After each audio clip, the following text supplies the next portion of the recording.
was a foggy night, the kind that makes everything look blurry and gray, like a ghost town. I was out on my usual patrol in the Deathly Woods, just doing my rounds. Now, you've probably heard the stories about those woods. People say they're haunted or cursed. The kind of place you don't want to be alone in, especially at night. But I was used to it. I'd been on these patrols for years, and to me they were just stories. Nothing more than old campfire tales. That night felt different, though. The fog was thicker than usual, almost like it was pressing in on me, making it hard to see more than a few feet ahead. The only sounds were my boots crunching on the ground and the occasional rustling of leaves, probably just the wind or some small animal. But there was this odd feeling in the air, something that made my skin prickle. I told myself it was just the cold and kept walking. After about an hour, I spotted something up ahead, a faint glow through the trees. As I got closer, I realized it was a campsite. But something was off. The tents were still there, but they looked wrong. Torn and twisted, like someone or something had ripped through them. The fire was out, just a pile of smoldering ash, with a few sparks still glowing in the dark. I walked over, calling out, "Hello? Anybody here?" But there was no answer, just silence. My heart started pounding a bit faster. I've seen abandoned campsites before, sure. Sometimes people pack up in a hurry or leave things behind. But this was different. The air felt heavy, like it was holding on to some secret. As I took a closer look, I noticed something on the ground, dark stains on the dirt and a bit on the tent fabric. I crouched down, squinting to make it out in the dim light. Blood. It was unmistakable. Not a lot, but enough to make me feel uneasy. I glanced around, looking for any sign of the campers. Maybe they'd had an accident and were off getting help. But there were no tracks, no footprints leading away from the campsite, just the eerie, unsettling quiet all around me. I should have called for backup right then. Any sensible person would have. But something in me, a mix of curiosity and that old belief that all the scary stuff is just stories, kept me there. I took a few steps deeper into the campsite, heart thumping, eyes scanning every shadow. And that's when I heard it. A low growl, deep and rumbling, coming from somewhere behind me. It was so close, I felt the vibration of it in my bones. I froze, every nerve in my body on high alert. I stood there, frozen, listening to the growl. It was so low, so menacing, that it felt like it was reaching right inside me, warning me not to move. My mind raced. Every instinct I had screamed to run, but I couldn't see where the sound was coming from. The fog was so thick that everything around me was just shadows and mist. Slowly, I turned around, hoping to catch a glimpse of whatever was making that sound. At first, I saw nothing, just the same twisted shapes of trees, the broken tents, and the empty, dark forest. But then, something shifted in the mist. Just a hint of movement, too quick to be a shadow, too large to be an animal I knew. I strained my eyes, trying to make sense of it, but the fog made everything blurry, like it was hiding whatever was lurking out there. I took a shaky breath, trying to calm my nerves. I told myself it was just my imagination, or maybe a deer or a wolf, spooked by my presence. But in the back of my mind, I knew something wasn't right. It felt too deliberate, like I was being watched, hunted even. Is someone there? I called out, my voice barely above a whisper. I didn't expect an answer. I just wanted to break the silence, to remind myself that I was still in control. But the silence swallowed my voice, like the forest itself was listening and waiting. Then I noticed more signs of struggle around the campsite. Torn scraps of fabric, scattered belongings, a flashlight with its lens cracked. I picked it up, half expecting it to be covered in more blood, but it was just dirt smeared. I tried clicking it on, but it was dead. Figures, I thought to myself. As I moved, my foot hit something hard. I looked down and saw a broken camera, half buried in the dirt. I picked it up, wiping away the mud. It looked like it had been stomped on, maybe by something heavy. There was no way to tell if it still worked, but I tucked it into my pocket anyway. Part of me thought it might hold some kind of clue, some sign of what happened to these people. I kept searching, my eyes darting from shadow to shadow. I found more blood splatters near the edge of the camp, leading off into the woods. The splatters were small, but they told a story of panic, of something or someone trying to get away. The growl came again, louder this time, closer. It sent a shiver down my spine. I gripped my rifle tighter, feeling the weight of it, the cold metal steadying my nerves.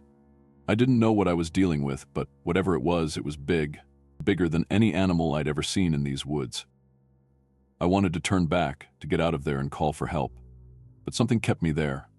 A mix of dread and fascination, maybe even guilt. I was supposed to protect these woods, to know every inch of them, every creature that called them home. But right now I felt like an intruder, like I was somewhere I didn't belong. And then, just when I thought the silence couldn't get any heavier, I heard it again, a shuffle of leaves, a low, dragging sound like something was moving through the fog. Slowly, deliberately, toward me. My heart was pounding so hard, I thought it might burst out of my chest. The dragging sound was getting closer, and every instinct in me screamed to turn and run. But I was rooted to the spot, my feet frozen in place. It was like my body knew that running wouldn't do any good. I held my breath, hoping no, praying that whatever it was would lose interest, that it would turn and go the other way. But deep down, I knew that wasn't going to happen. I could feel its presence now, like a heavy weight pressing down on me. And then, through the fog, I saw something. At first, it was just a shadow, barely there, but slowly it became clearer. It was massive, towering over me, with broad shoulders and a hunched back, like it was ready to pounce. The fog wrapped around it, but I could still see two glowing red eyes piercing through the darkness. Those eyes locked onto me, unblinking, as if they were studying me, deciding whether I was worth the trouble. I gripped my rifle tighter, raising it just a little, trying to steady my hands. My mind was racing, scrambling to make sense of what I was seeing. Was this some kind of bear? A wolf? No. It was something else, something I'd never seen before. It looked wrong, like it didn't belong in the real world. The creature took a step forward, its massive paw crunching the leaves beneath it. My hands were shaking now, and I could barely keep the rifle steady. Every part of me was screaming to shoot, to do something.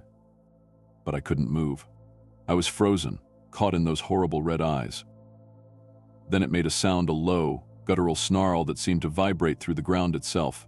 It was angry, hungry, and I was the only thing standing between it and whatever it wanted. I felt a chill run down my spine, colder than anything I'd ever felt before. This was it. I was in real danger, and I had no idea what to do. I tried to think clearly, to remember my training, but my mind was blank. I was alone, surrounded by fog, with nothing but a rifle and a flashlight that barely worked. I took a shaky breath, trying to keep calm. I knew I had to act, had to do something before it was too late. Slowly, I raised the rifle, aiming it right between those blood-red eyes.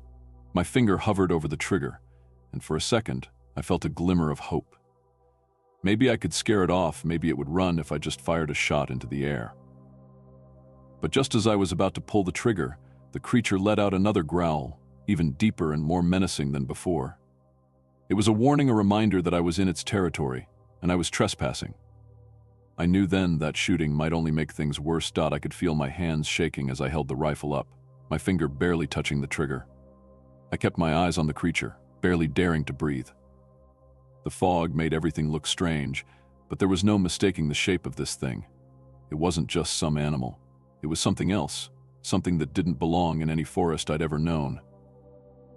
The creature took another step closer, its eyes glowing even brighter, its teeth bared in a twisted snarl. I could hear its heavy breathing, deep and steady, like it was completely calm. It was like it knew it was in control, and it was just playing with me. My heart was racing, but I forced myself to stay still, hoping maybe it would lose interest, maybe go back into the fog and disappear. But then, it let out this horrible, chilling howl that echoed through the trees. I'd never heard anything like it.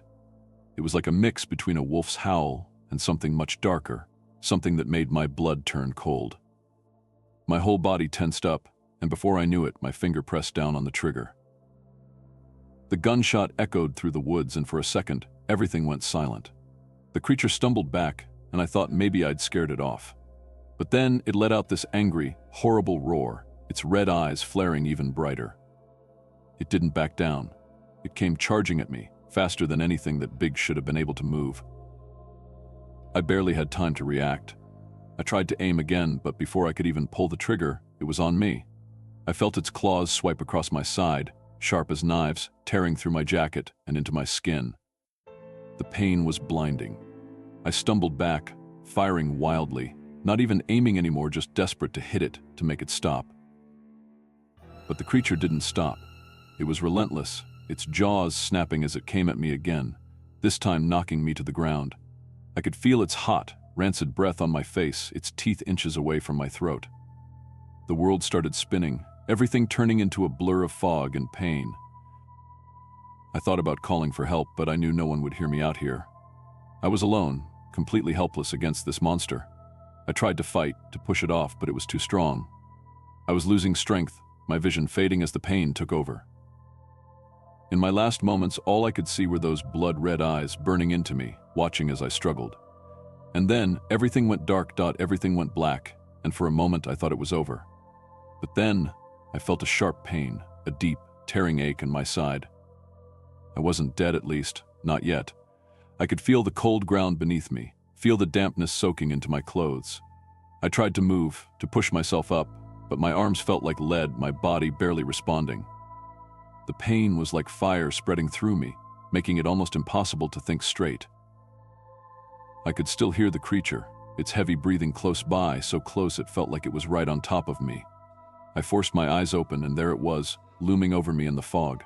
Its eyes were still glowing, staring down at me with a look that was almost satisfied, like it knew it had won.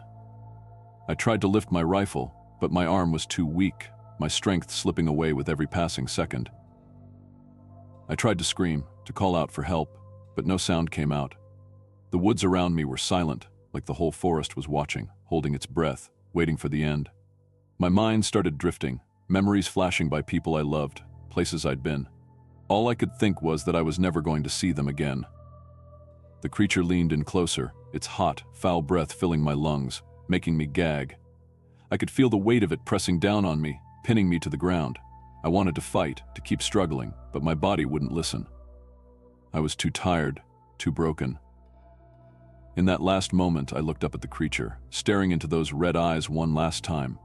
And then, with a final low growl, it lunged at me, its jaws open wide.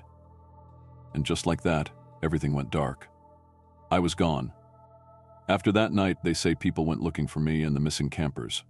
All they found were the torn-up tents, scattered belongings, and bloodstains on the ground. No bodies, no sign of a struggle, just emptiness, like we'd vanished into thin air. They say the creature still roams the deathly woods, hidden in the fog, waiting for its next victim. Some say it's just a story, a warning to keep people out of those woods at night. But others believe. And sometimes on foggy nights, people claim they can hear a low growl in the distance, a sound that sends chills down their spine, reminding them that there's something out there. Something that waits. It's been years since that night, but people still talk about what happened in the deathly woods. Folks around here don't forget a story like that. Every now and then, someone brings up the strange disappearance of the campers and the story of the patrolman who went in after them and never came back. Some say they've seen the creature themselves. Hunters and hikers, usually those who dare to go in too deep, especially on foggy nights. They come back with stories that sound almost exactly like mine: a campsite in shambles, blood on the ground, and a shadowy beast with glowing red eyes watching from the mist. Most people write it off as just talk, just a bunch of tall tales passed around to keep kids from wandering too far. But every now and then, someone tells the story with such fear in their voice, you can't help but believe. There's an old ranger who was a friend of mine, a good man, the type who never buys into ghost stories. He was one of the first to search for me that night. He swears he saw tracks, huge paw prints in the mud, but they stopped suddenly, like whatever made them had just vanished. He never told anyone else what he saw, but once, after a few drinks, he told me he'd never set foot in those woods again. Some nights, when the fog rolls in thick, you can feel it, the weight of those stories, the chill of the unknown lurking out there. People will tell you that if you listen closely, you can still hear the growls, deep and low, echoing through the trees. They say the deathly woods hold on to secrets, that they never really let go of anyone who wanders too far in. So, if you ever find yourself near the edge of those woods, especially on a foggy night, remember my story. And if you hear a growl in the mist, don't go looking. Just turn back the way you came and leave the deathly woods behind.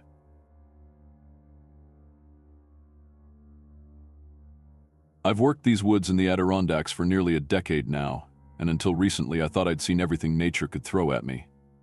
I know every trail, every sound. Nights here are usually peaceful, a few owl calls, maybe a distant howl from a wolf. But lately, things have changed, and I can't shake the feeling that something is wrong. It started a few weeks back. I was on my usual patrol when I came across a deer carcass on one of the trails. At first, I thought a wolf pack had been at it, but the scene felt off. The body was torn to shreds, with limbs scattered in strange angles. Wolves don't usually leave a mess like that, they'll drag the body off to feed in peace. But this deer looked like it had been attacked and then just left there. No bite marks, no tracks nearby, just a pile of fur and bones. Over the next few days, I found more. A rabbit, a raccoon, even a young bear cub, all torn apart and left on the trails, like someone or something wanted me to find them. And then there was the damage to the trees. I started seeing trunks with deep scratches, like giant claws had raked down them. I tried to tell myself it was just bears, but something didn't feel right. These scratches were too deep, too wide. Every time I went out after that, I felt like I was being watched. It's hard to explain, but it was like an itch in the back of my mind, like eyes following me from somewhere in the shadows. I started carrying my hunting knife with me everywhere, even on the short walks to check the perimeter near my cabin. The forest, my home for years, was suddenly a place I didn't trust. And the nights felt different too. The quiet wasn't peaceful anymore, it felt heavy, as if the whole forest was holding its breath. One evening, I decided to head out and check a path where I'd found a fresh set of those deep scratches. It was getting dark, and a part of me knew I shouldn't go out alone so close to nightfall. But something was pulling me there, like I needed to see it again to understand what was happening out here. I grabbed my flashlight and knife and headed down the path. The forest was quiet, too quiet.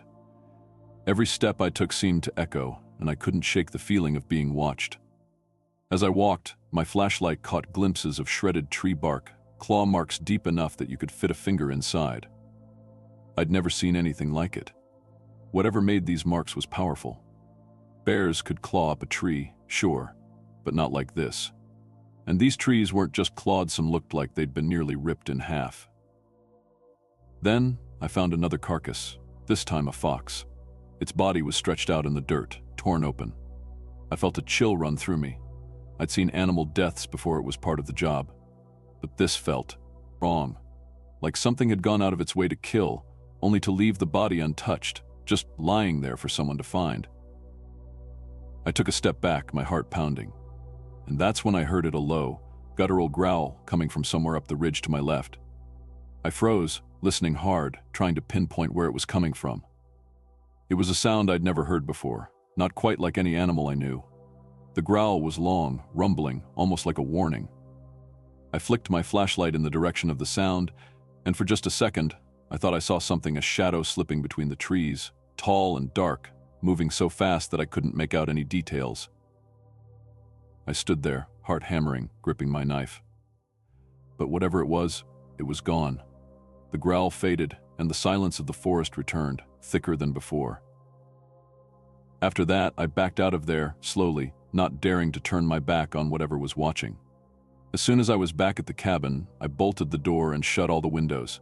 I couldn't shake that image from my mind, that shadowy figure moving between the trees.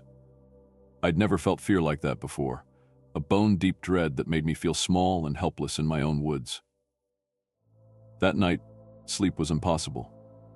I sat by the window, watching the dark forest. My eyes kept drifting to the ridge where I'd seen that shadow, expecting to see it again. I kept telling myself it was just a bear, maybe even a trick of the light. But I couldn't convince myself. There was something out there, something I couldn't explain. Around midnight, I finally dozed off in the chair, but a noise jolted me awake, a scratching sound, like claws raking against wood. My heart thudded as I grabbed my flashlight and pointed it toward the sound. The noise was coming from outside near the back wall of the cabin. I held my breath, straining to listen. For a second, everything went silent. Then, there it was again, louder this time, scratching. Then a heavy thud, like something big was circling the cabin. I wanted to believe it was just an animal passing by, maybe a curious bear sniffing around. But the sound felt deliberate, too steady, too close. I stood up, my hands shaking as I gripped the knife tighter. I moved toward the front window, trying to see if anything was out there. And then I saw a pair of eyes, glowing faintly in the darkness, staring straight at me from the ridge. They were unnatural, not like the eyes of any animal I'd ever seen. They were large, wide-set, with a strange, faint shine that almost seemed to pulse. The creature shifted, stepping forward just enough for me to see its shape. It was tall, thin, almost like a person, but its limbs were too long, its movements too smooth and silent. It seemed to watch me, tilting its head like it was studying me, deciding what to do next. Then, in an instant, it bolted down the ridge, moving so fast I could barely follow it with my eyes. Before I knew it, I heard the scratching on the walls again, only this time it was right outside, just inches from where I was standing. I stumbled back, tripping over my chair, the knife slipping from my hand. The creature slammed against the window, shaking the whole cabin. Its claws scraped down the glass, and I could hear its breathing deep, raspy, almost like a growl. I scrambled to my feet, grabbing the knife and backing into the corner. My mind raced, trying to think of a way out, but I was trapped, alone in the middle of nowhere, with no one to call for help.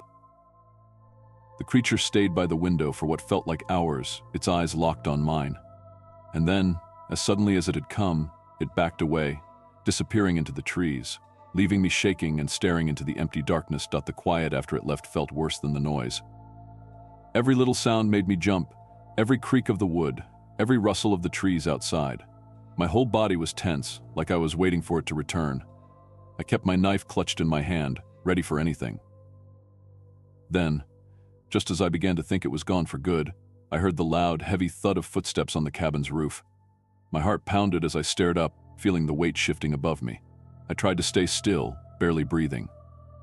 But then, with a crash, one of the windows shattered, and I turned just in time to see the creature forcing its way inside, claws scraping against the frame, eyes gleaming in the dim light of the cabin. I didn't think I just acted. I raised my knife and swung at it, catching it across the arm. It let out a shriek, a horrible, ear-piercing sound that made me stagger back. It was closer now, and I could see its face long and twisted, with a mouth full of sharp, uneven teeth that looked almost human but wrong, like something pretending to be human. The creature lunged at me, faster than anything that size should have been able to move, and its claws caught my shoulder, ripping through my jacket and skin like it was nothing. The pain was blinding, but I managed to fight back, slashing at it again with the knife. I felt it connect, but it didn't seem to care. Its hand shot out, grabbing my arm, and I felt its claws dig in, almost crushing the bone. I tried to pull free, but it was too strong. I was trapped, pinned down by this thing that shouldn't even exist, fighting for my life in the middle of my own cabin. I kicked at it, desperately trying to get some space between us. For a second it worked. The creature loosened its grip, just enough for me to shove it back. I stumbled toward the door, trying to escape, but before I could make it, it lunged again, sinking its teeth into my shoulder. The pain was so intense I felt my knees buckle. I screamed, slashing wildly with the knife, feeling the blade cut through its skin, but the creature held on, its teeth clamped down as if it wanted to tear me apart.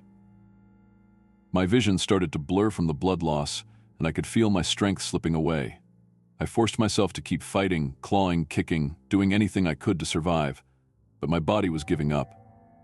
I could feel the cold creeping in, my hands going numb as the creature finally let go, leaving me slumped against the floor, gasping for breath. The last thing I remember was its shadow moving toward the broken window, slipping back into the darkness outside. Then everything went black, the sounds of the forest fading away as I passed out, alone, bleeding and wondering if I'd make it through the night. When I opened my eyes, everything was blurry. The early morning light filtered through the broken windows, and I felt a sharp, throbbing pain all over my body. I tried to move, but my shoulder felt like it was on fire, and every breath hurt. I was lying on the cabin floor, blood soaking through my shirt and pooling around me.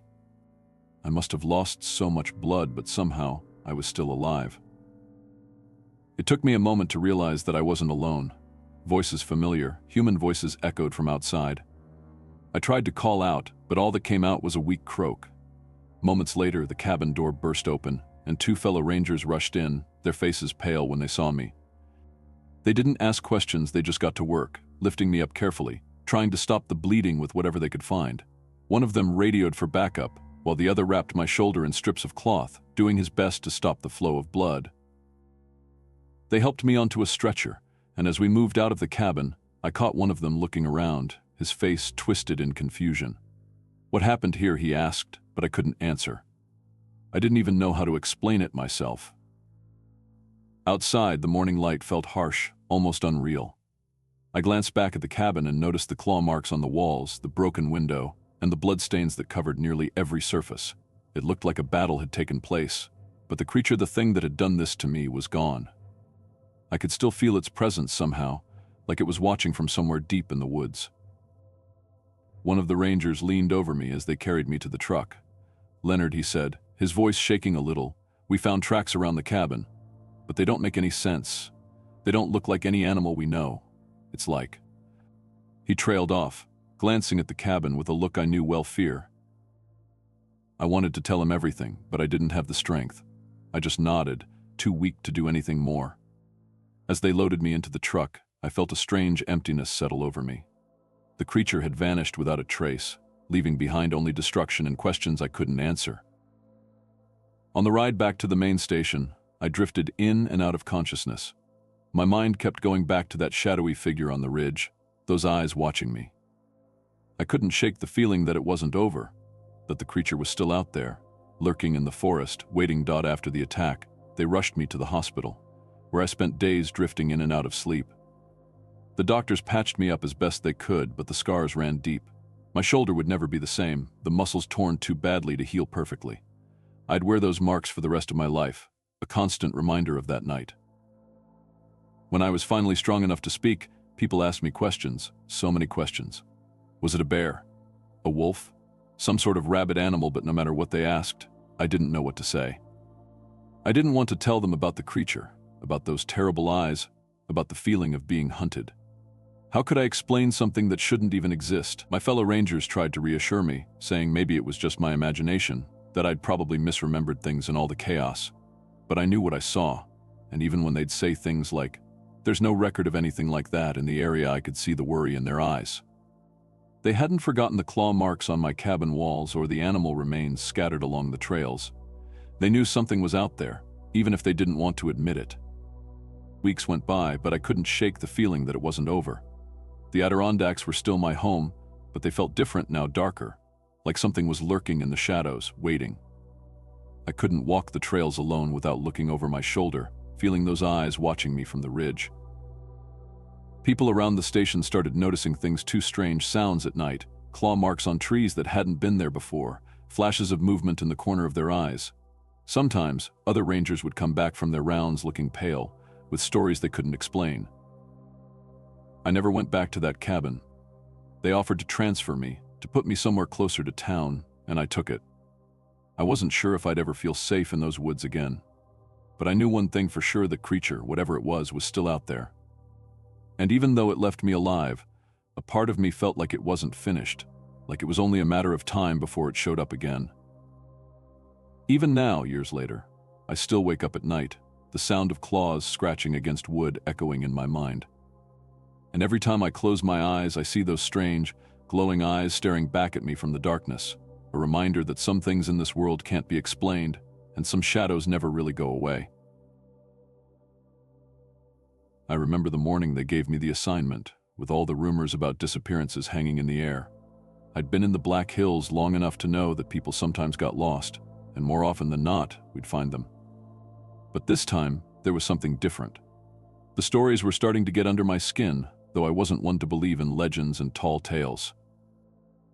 The locals talked of shadows with too many limbs and eyes that seemed to follow you through the pines.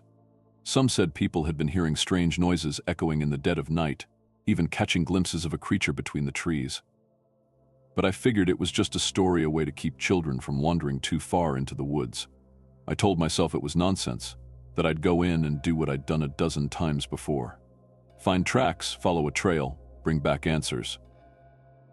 The minute I stepped into the forest, though, something felt wrong.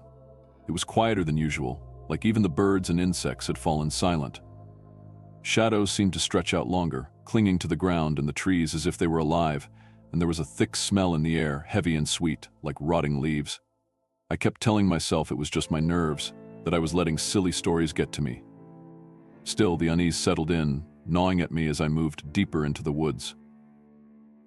As I made my way through the thicket, I kept seeing small, strange signs: a snapped branch here, a deep, narrow footprint there. Each one only added to the sense that I wasn't alone. I stopped for a moment, listening. My heart pounded, each beat louder than the last, echoing in my ears as if the forest itself was amplifying the sound. I forced myself to keep moving, muttering under my breath to break the silence. "Nothing's out here, Samuel. Just trees and shadows." But then, out of the corner of my eye, I saw something shift, a quick, dark movement that seemed to flit from one tree to another. I stopped in my tracks, feeling a chill run down my spine. It was just my mind playing tricks on me, I told myself. I took a deep breath, pressed on, and told myself it would all look different by daylight. Every step forward felt like it was pulling me deeper into something I couldn't explain. I'd been trudging through the forest for hours, telling myself again and again that there was nothing here but trees and shadows. But as I pushed through a thicket, a sickly, metallic smell hit me, thick and foul. I froze. I'd learned to recognize that smell: death. My pulse quickened as I followed the scent, pushing aside branches and brush, and then I saw it. A figure sprawled across the forest floor, limbs twisted in ways that no human body should bend. Parts of the flesh were torn clean off, exposing bone. It looked like the poor soul had been attacked by some wild animal, but even so, the scene was wrong. The marks weren't from any predator I knew. The face, or what was left of it, was frozen in a silent scream, eyes wide open. I swallowed hard, every instinct screaming at me to turn around, but my duty held me rooted to the spot. I took a few steps closer, examining the ground. There were deep claw marks gouged into the dirt, unlike anything I'd seen before. Whatever had done this, it wasn't just an animal. The claw marks were too long, too deep, and there was a deliberate, almost human-like pattern to them. I took a shaky breath, and that's when the hairs on the back of my neck rose. Something was watching me. I could feel its gaze, hot and piercing, from somewhere just beyond the clearing. I didn't move, didn't dare to breathe, hoping that if I stayed still, maybe it would just pass me by. But then I heard it, a low growl, so guttural it sounded like it was coming from the ground itself. My blood ran cold. Slowly I turned my head, scanning the trees. Shadows stretched out between the trunks, playing tricks on my mind, making it hard to tell what was real. But then, just beyond the edge of my vision, I saw it. A figure stood partially hidden by the trees, its limbs long and twisted, its head cocked at an unnatural angle. Two eyes glinted in the dim light, fixed directly on me. They were wrong, hollow, yet somehow full of a hunger that made my skin crawl. My heart pounded so hard it felt like it might burst right out of my chest. I wanted to turn and run, but my legs felt like they were frozen in place. And as I stood there, staring at that thing in the shadows, a terrible realization dawned on me. I was not alone out here, and whatever was watching me had been waiting. I barely had time to react before the creature lunged at me, its twisted limbs moving faster than anything that size should. Instinct took over. I dove to the side, feeling the rush of air as it swept past me, just missing. My heart raced, my breaths shallow and panicked. I staggered to my feet, gripping my knife, the only weapon I had.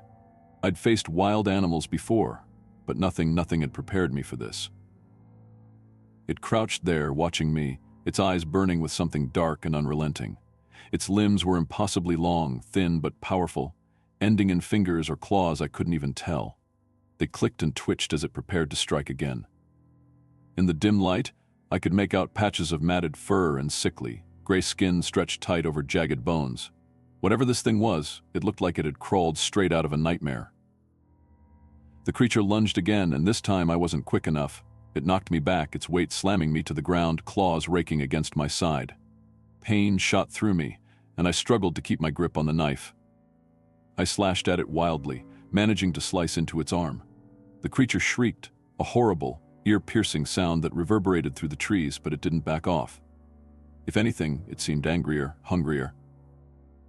I stabbed at it again, the blade sinking into its flesh, but it was like trying to cut through stone.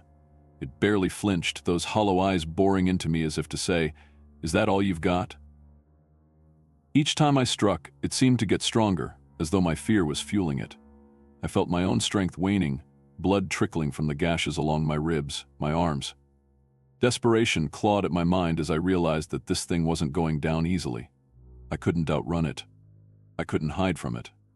My only option was to fight, but the odds were shrinking with every second. Summoning every last bit of strength, I drove the knife deep into its side.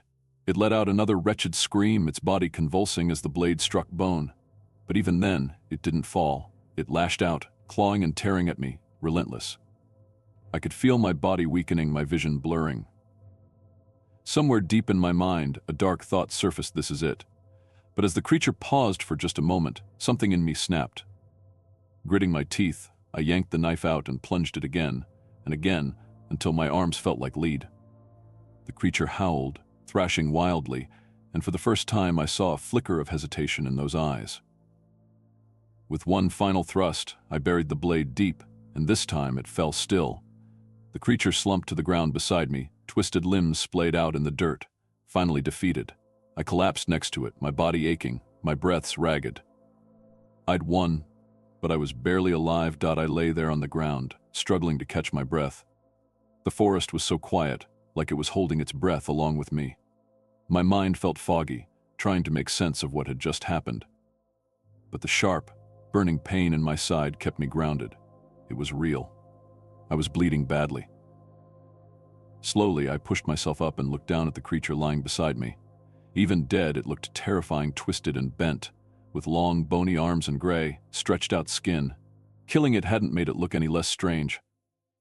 In fact, it looked even more out of place lying there in the dirt, like it belonged to some other world entirely. But then another thought hit me, sending a new chill down my spine. What if it wasn't alone? I glanced around, heart racing, expecting to see more shadows lurking between the trees. Every sound, every small movement in the forest made me jump. I knew I couldn't stay here, couldn't risk waiting to see if there were others. I was injured, bleeding, and barely able to stand. I had to get out. With a groan, I pushed myself to my feet, clutching my side as pain shot through me. My whole body felt weak, but I forced myself to keep moving. Each step was hard, and I felt my strength fading with every one. Still, I kept my eyes on the path ahead, hoping to find some sign of safety, of help. As I walked, I looked back one last time at the creature. It lay there, still and lifeless. I wanted to believe it was over, that I'd won, but deep down I knew that something this dark and strange didn't end so easily. It was like I'd faced just one shadow of something much bigger. The first hint of sunlight began to break through the trees, bringing a small bit of warmth to the cold forest. I was losing blood, I could feel it with every heavy step. But that tiny bit of sunlight gave me hope, just enough to keep going. Finally, my legs gave out, and I sank down onto the forest floor. The world was spinning, and my vision began to blur. I lay there, drifting in and out of darkness, barely holding on. As everything faded, one last thought filled my mind. I wasn't the first to face this monster, and I probably wouldn't be the last. When I opened my eyes again, the sun was higher in the sky. My body felt heavy, and pain pulsed through every part of me. I heard voices, familiar voices, and then saw shapes moving toward me. It was the rescue team. They lifted me carefully, speaking in soft voices, asking me what had happened. I tried to tell them, but my words came out in broken pieces. Creature. The forest. The eyes, the faces around me were filled with worry and confusion. They must have thought I was just delirious from blood loss. Maybe that would have been easier to believe. Back at the station, they patched me up and treated my wounds. But even though my body started to heal, the memories of that night in the forest wouldn't fade. Every time I closed my eyes, I saw it, the twisted figure, the hollow eyes, the feeling of being hunted. My nights were filled with dreams of the creature, and each time it felt so real, like it was there in the shadows, waiting. The other rangers told me I'd done well, that I was lucky to be alive. But I couldn't shake the feeling that I hadn't been the first to face the creature, that others before me had met a worse fate. And as much as I tried to convince myself that it was all over, deep down, I knew it wasn't. Sometimes out there in the forest, people still went missing. And every time someone did, I'd feel that old chill run down my spine. because I knew, in a way no one else did, that something dark and twisted was lurking in those woods. And I was certain that, one day, it would strike again.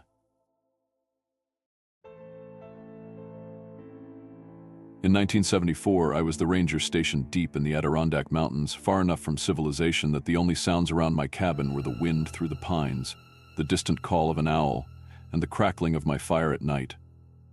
I loved the mountains, loved the job. The solitude didn't bother me, in fact, I preferred it. But something was off lately. I'd been finding dead animals scattered along the trails, and these weren't the usual kills you'd expect from wolves or bears. They were torn to pieces, almost shredded, with limbs flung around like someone or something had ripped them apart for no good reason. I tried to brush it off, thinking maybe it was a sick animal, desperate and unpredictable. But that didn't explain the trees. I'd never seen claw marks like these before. Thick grooves, like something with terrifying strength had gouged the bark, leaving shredded bits of wood in its wake. I kept hoping it was a one-time thing, but every time I found a new carcass or saw more shredded trees, my gut twisted tighter. Whatever was doing this wasn't just hunting for food. It felt like something darker, something angry. So I started carrying my hunting knife, keeping it close. I told myself I was just being cautious, that I'd seen dangerous animals before, and that I could handle this. But every night, sitting by my fire, I felt a chill creep up my spine that I couldn't explain. Even in the safety of my cabin, something didn't feel right. Days passed, and the strange sightings only grew worse. Each time I went out, I found new signs, more torn-up animals, blood smears on rocks, and those same claw marks scratching across trees. Sometimes I even found trails of prints in the dirt, but they didn't look like any animal tracks I knew. The paw prints were long and narrow, with claws that dug deep into the ground, like whatever left them was heavy and strong. I was starting to feel like something was watching me. During my patrols, I'd get this prickling feeling on the back of my neck, like eyes were following me from the shadows. I'd stop, look around, and see nothing but the endless trees. The silence in the forest felt different too, almost like the animals were hiding. It was too quiet. Even the birds didn't seem to be singing anymore. One evening, right before sundown, I found something that made my heart pound. There was a huge gash in one of the old pines near the trail, a wound so deep it looked like someone had hacked into it with an axe. Only I knew it wasn't a person. The gash was covered in scratch marks, clawed at in a frenzy that didn't make any sense. No animal around here could have done that. I stood there, staring at the marks, trying to wrap my mind around what could have caused them. But deep down, I knew I didn't have any good answers. That was the first time I felt real fear, a fear that gnawed at my chest, making my hands shake. I decided to head back to my cabin before nightfall, gripping my knife tight, even though I knew it probably wouldn't do much against whatever was out there. The walk back felt endless. The trees seemed to close in around me, the shadows stretching longer as the sun dipped behind the mountains. I tried to shake off the fear, telling myself that I'd figure this out.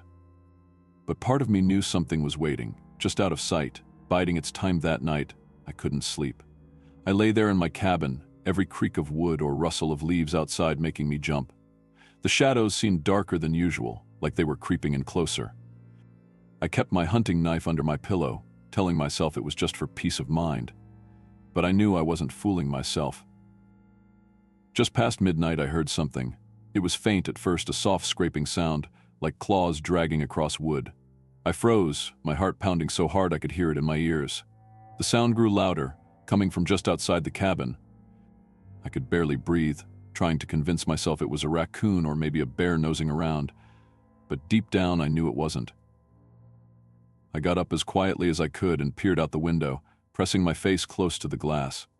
That's when I saw it standing on the ridge just beyond the clearing. It was tall and shadowy, its long body stretched and twisted in a way that wasn't right, like it didn't belong in this world. And then I saw its eyes.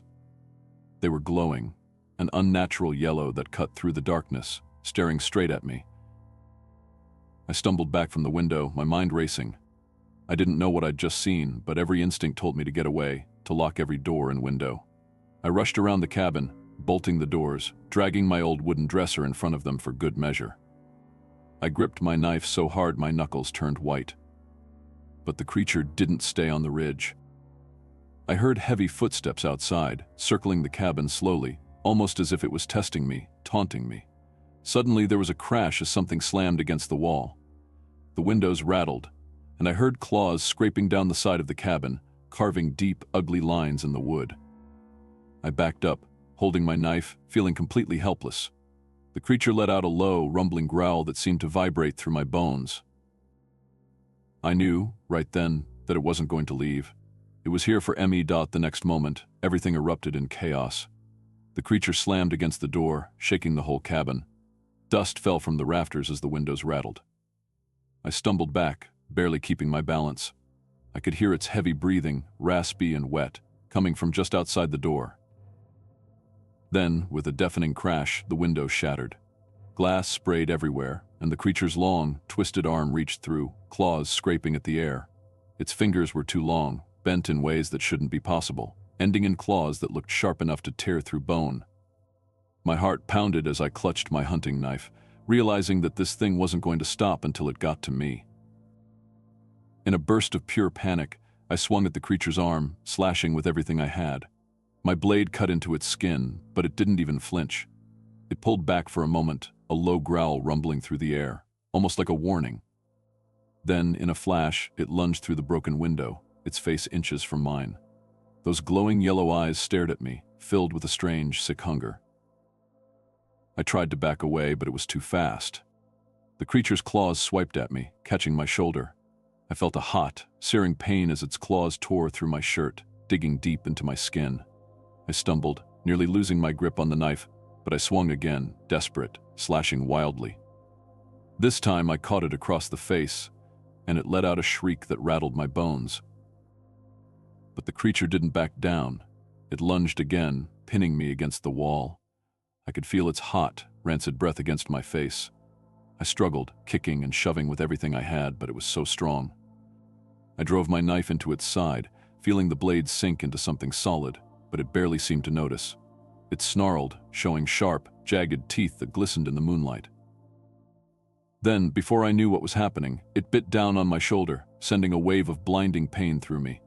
I screamed, feeling its teeth sink into muscle, tearing at me. I could feel the blood running down my arm, my strength fading. My vision started to blur, and my knees buckled.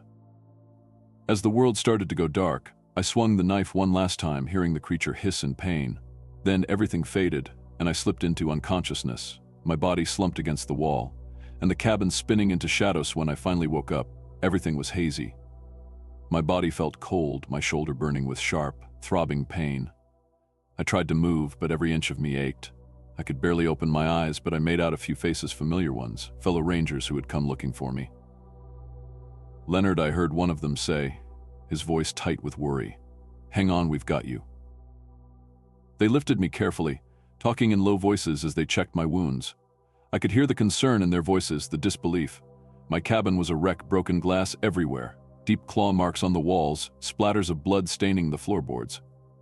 But there was no sign of the creature. It had vanished, like it had never been there at all. As they bandaged my shoulder, one of them asked, "What happened? Did a bear get in?"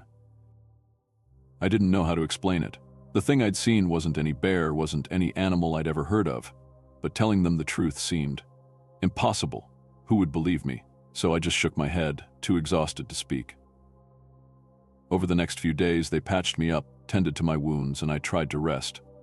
But I couldn't shake the feeling of those yellow eyes watching me, even when I closed my own. Every time I drifted off, I'd snap awake, my heart pounding, half expecting to see that shadowy figure standing in the corner of the room. Once I was a little stronger, they took me back to my cabin to collect my things. I felt a shiver as we stepped inside, the memories of that night flashing back. The claw marks were still there, carved deep into the wood, a haunting reminder of what had happened. My friends gave me strange looks, not sure what to say. I didn't know what to say either. Eventually, I left the mountains. I never went back to that post, never returned to that cabin. But even now, years later, I sometimes wake up in the middle of the night, feeling that same sense of dread, as if something's still out there, waiting in the dark, watching and biding its time. Because I know, deep down, that whatever it was it wasn't finished with me. And maybe, just maybe, it would come back one day.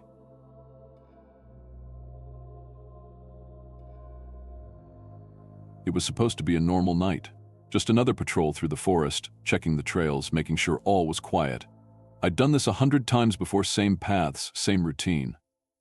The forest was peaceful and still, and aside from the usual sounds of the trees creaking and leaves rustling, there wasn't much to worry about. Or so I thought.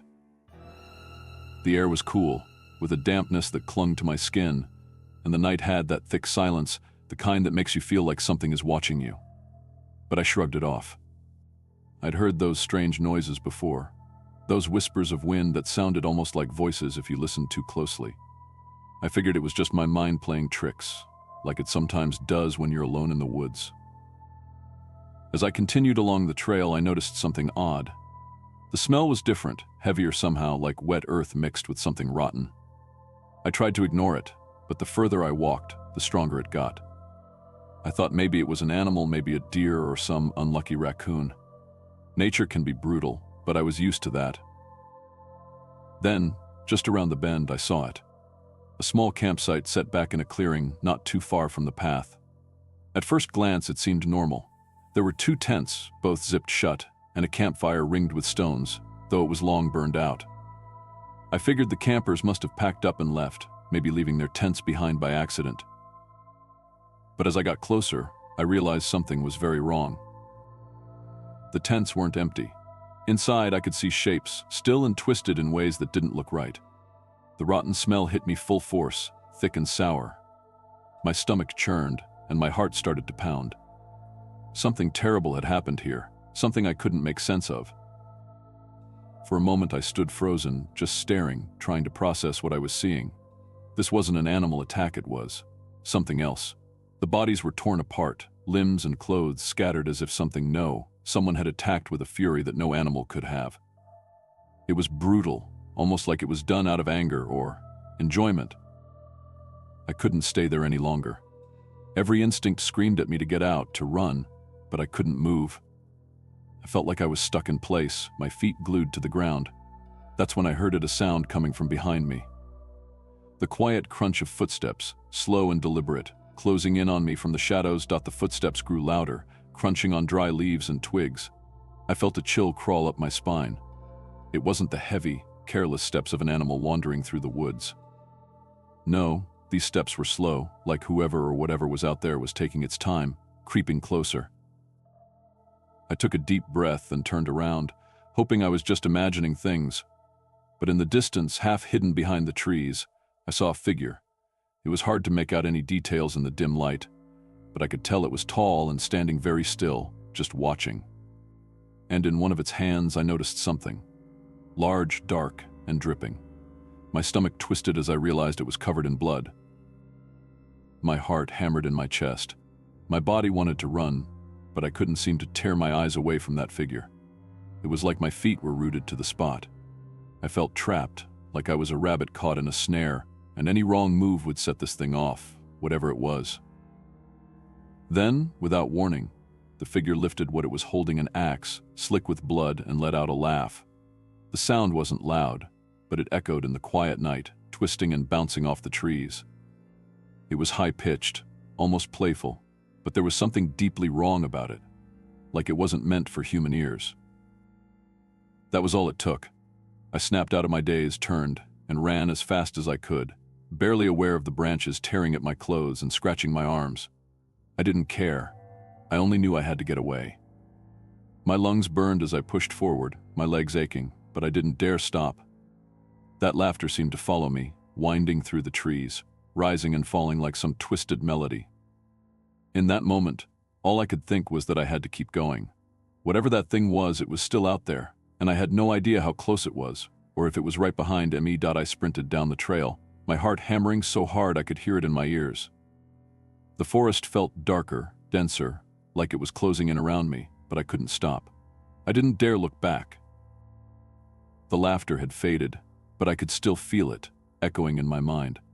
I knew that whatever was back there hadn't given up, that it was just waiting, watching, maybe even playing with me. I stumbled on a root, catching myself just before I hit the ground. I glanced around, looking for anywhere to hide, anywhere that might keep me safe. Up ahead, I spotted a fallen tree, its trunk thick and half hidden by bushes. Without thinking, I threw myself behind it, crouching low, pressing my back against the rough bark. I held my breath, straining to hear any sound that might tell me where that figure was. For a few long seconds there was only silence, broken by my own heartbeat thudding in my ears. Then, I heard it again, that crunch of footsteps, closer now. My body went stiff, and I clamped a hand over my mouth, trying to stay as still as I could. The footsteps slowed, pausing right near where I was hiding. I squeezed my eyes shut, praying that whoever it was wouldn't see me. But then, through the leaves, I saw the figure step into view. It was closer than I thought, just a few yards away. I couldn't make out its face in the shadows, but I saw the blood dripping from the axe it held, thick and dark, falling onto the forest floor. The figure's clothes were torn and dirty, and it stood there, perfectly still, its head tilted, as if listening, like it knew I was nearby. I felt a tightness in my chest, my breath coming in short, quiet gasps. My body screamed at me to run, but my mind knew that one wrong move, one sound, would give me away. I didn't dare breathe, didn't dare shift even an inch. After what felt like hours, the figure finally moved. It walked slowly, its steps heavy, like it was dragging its feet. I watched it disappear into the trees, but I knew I wasn't safe. I couldn't shake the feeling that it knew I was there, that it was just toying with me. As soon as I was sure it was gone, I rose to my feet, moving as silently as I could. I knew I had to find a way out of the forest before it came back. I crept away from the fallen tree, moving as quietly as I could. Every step felt like it took forever. The forest was completely silent now, like it was holding its breath along with me. My only thought was to get out, to put as much distance as possible between me and that figure. I didn't know where it had gone, but I had this gut feeling that it wasn't far. I stepped carefully, watching where I placed my feet to avoid making any noise. I felt the cold sweat on my skin, the tension building in my muscles. Every little crack of a twig or rustle of leaves made me flinch, my heart jumping. I tried to focus, to stay calm, but it was hard. The fear was crawling up my spine, making my whole body shake. Then, out of nowhere, I heard that laughter again, high-pitched, unnatural, and closer than before. My heart dropped. I turned around and saw the figure again, moving faster this time, coming straight toward me. I ran, pushing myself as hard as I could, my legs burning with each step. Branches scratched at my arms and face, but I barely felt them.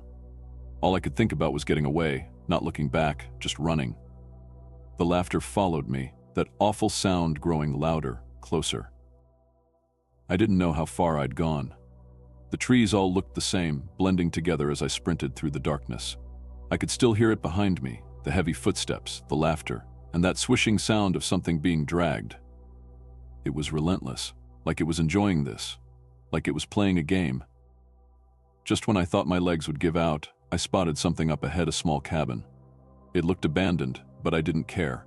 I darted toward it, throwing myself inside and slamming the door shut behind me. My chest heaved as I leaned against the door, listening. Outside, everything went quiet again. I took a few shaky breaths, trying to calm down, to think clearly. The cabin was dark and musty, with old furniture scattered around, but at least I felt hidden.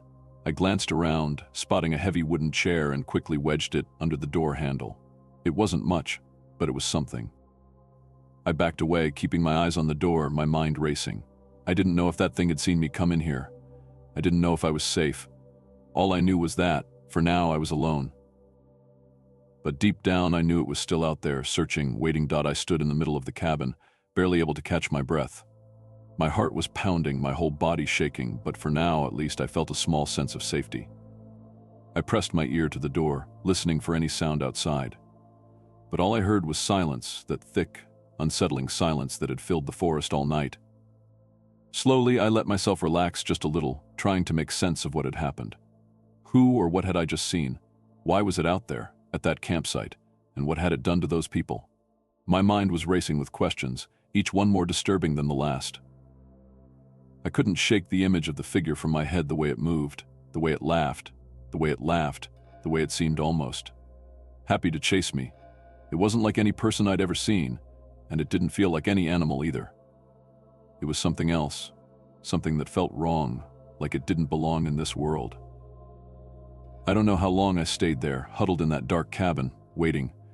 Every time I thought about stepping outside, that laughter echoed in my head, sending a shiver down my spine. I didn't know if it was safe, if it was gone, or if it was still out there, just waiting for me to show myself again. Finally, as the first light of morning started to creep through the cracks in the cabin walls, I knew I couldn't stay there any longer. I had to get out, to leave the forest and never look back. Slowly, I pushed the chair away from the door and opened it a crack, peeking out. The forest was quiet, calm, almost peaceful in the early morning light. I stepped outside, my heart pounding, half expecting that figure to jump out at me. But there was nothing, just the empty, quiet woods. I walked back to the trail, keeping my eyes on the shadows, listening for any sound. But everything seemed normal again, like last night had been some twisted nightmare. But as I made my way back, one thought kept coming back to me, filling me with a deep, creeping fear. Whatever I'd seen, it was still out there. It hadn't left, and I knew it was only a matter of time before it found someone else. I shivered, quickening my pace, desperate to get as far away as possible. And I knew that, no matter how far I went, I'd never forget that night, that laughter, and the feeling that I'd only barely escaped. Somewhere in the shadows of those woods, it was still watching, and it was waiting.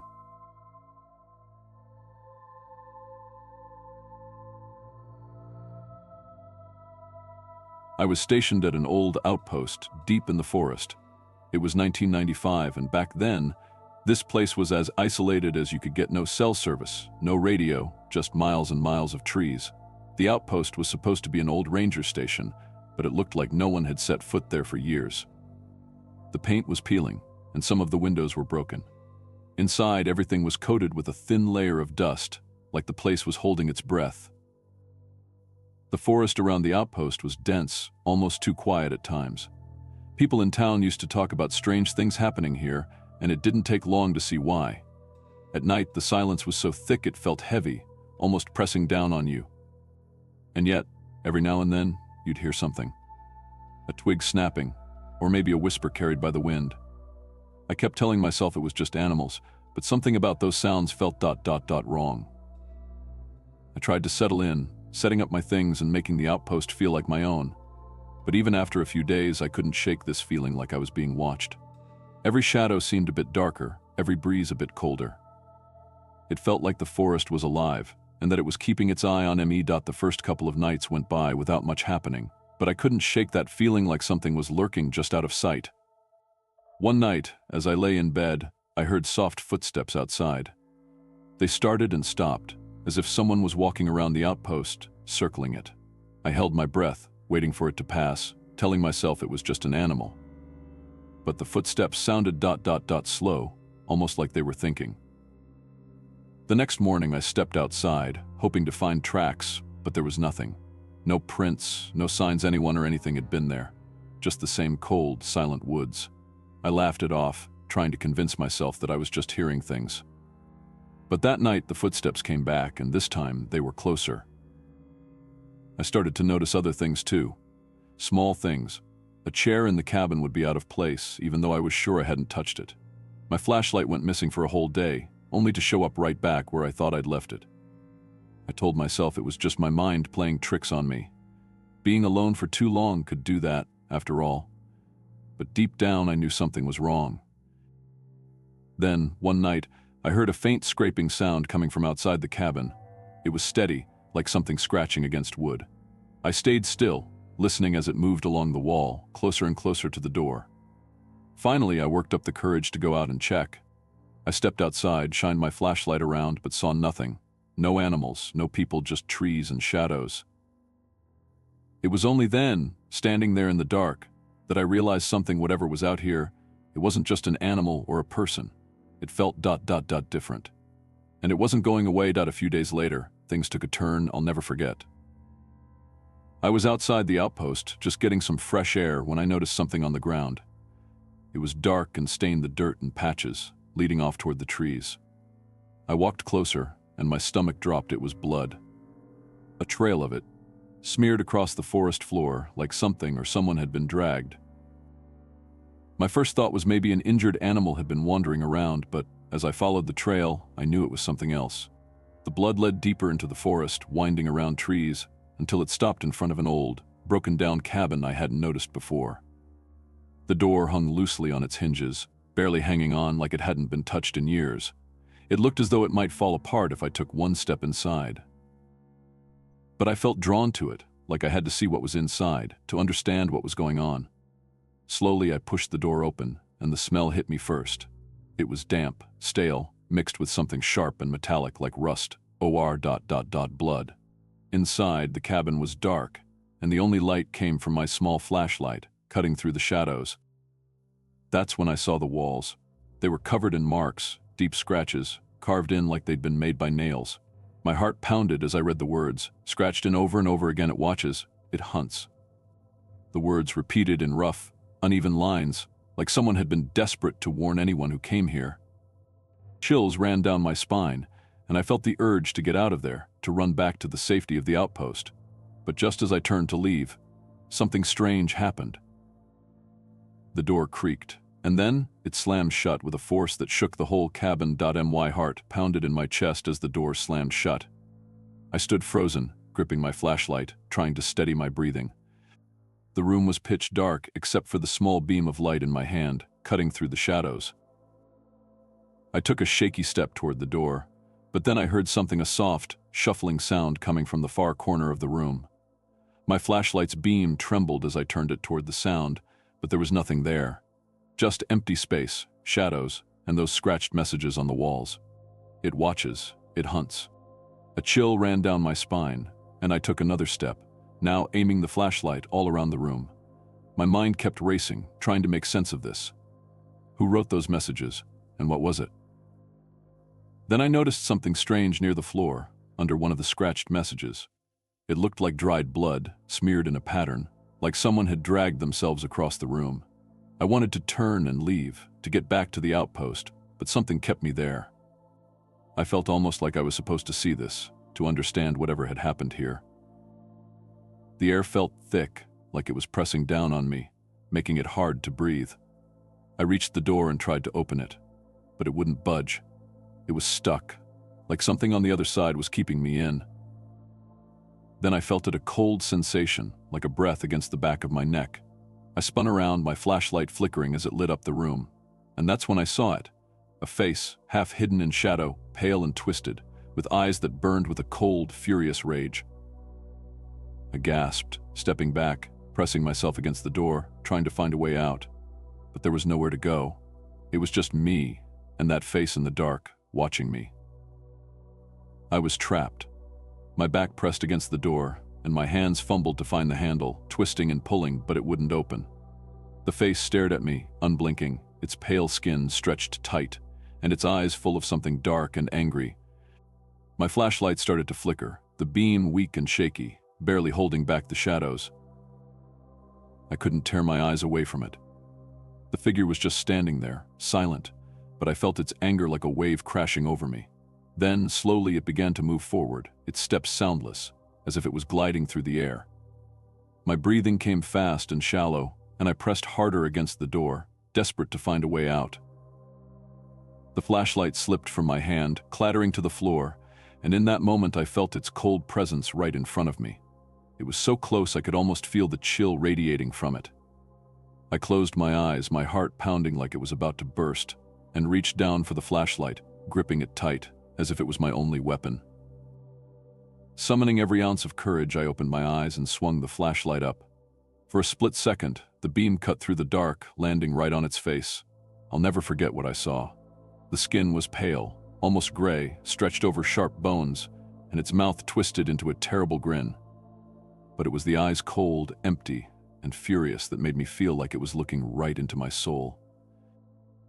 I swung the flashlight again, but before I could even think to move, a sharp, searing pain shot through me, as if something had reached inside and grabbed my chest, squeezing the life out of me. My vision started to blur, the cabin fading into darkness. I tried to scream, to fight, but my body felt heavy, like it was being dragged down into the earth itself. The last thing I saw was that face, still staring, still watching. As everything went black dot when I opened my eyes, everything was a blur. My whole body ached, like I'd been hit by something heavy. The cold was the first thing I felt seeping into my skin. I was lying on the floor of the cabin, alone.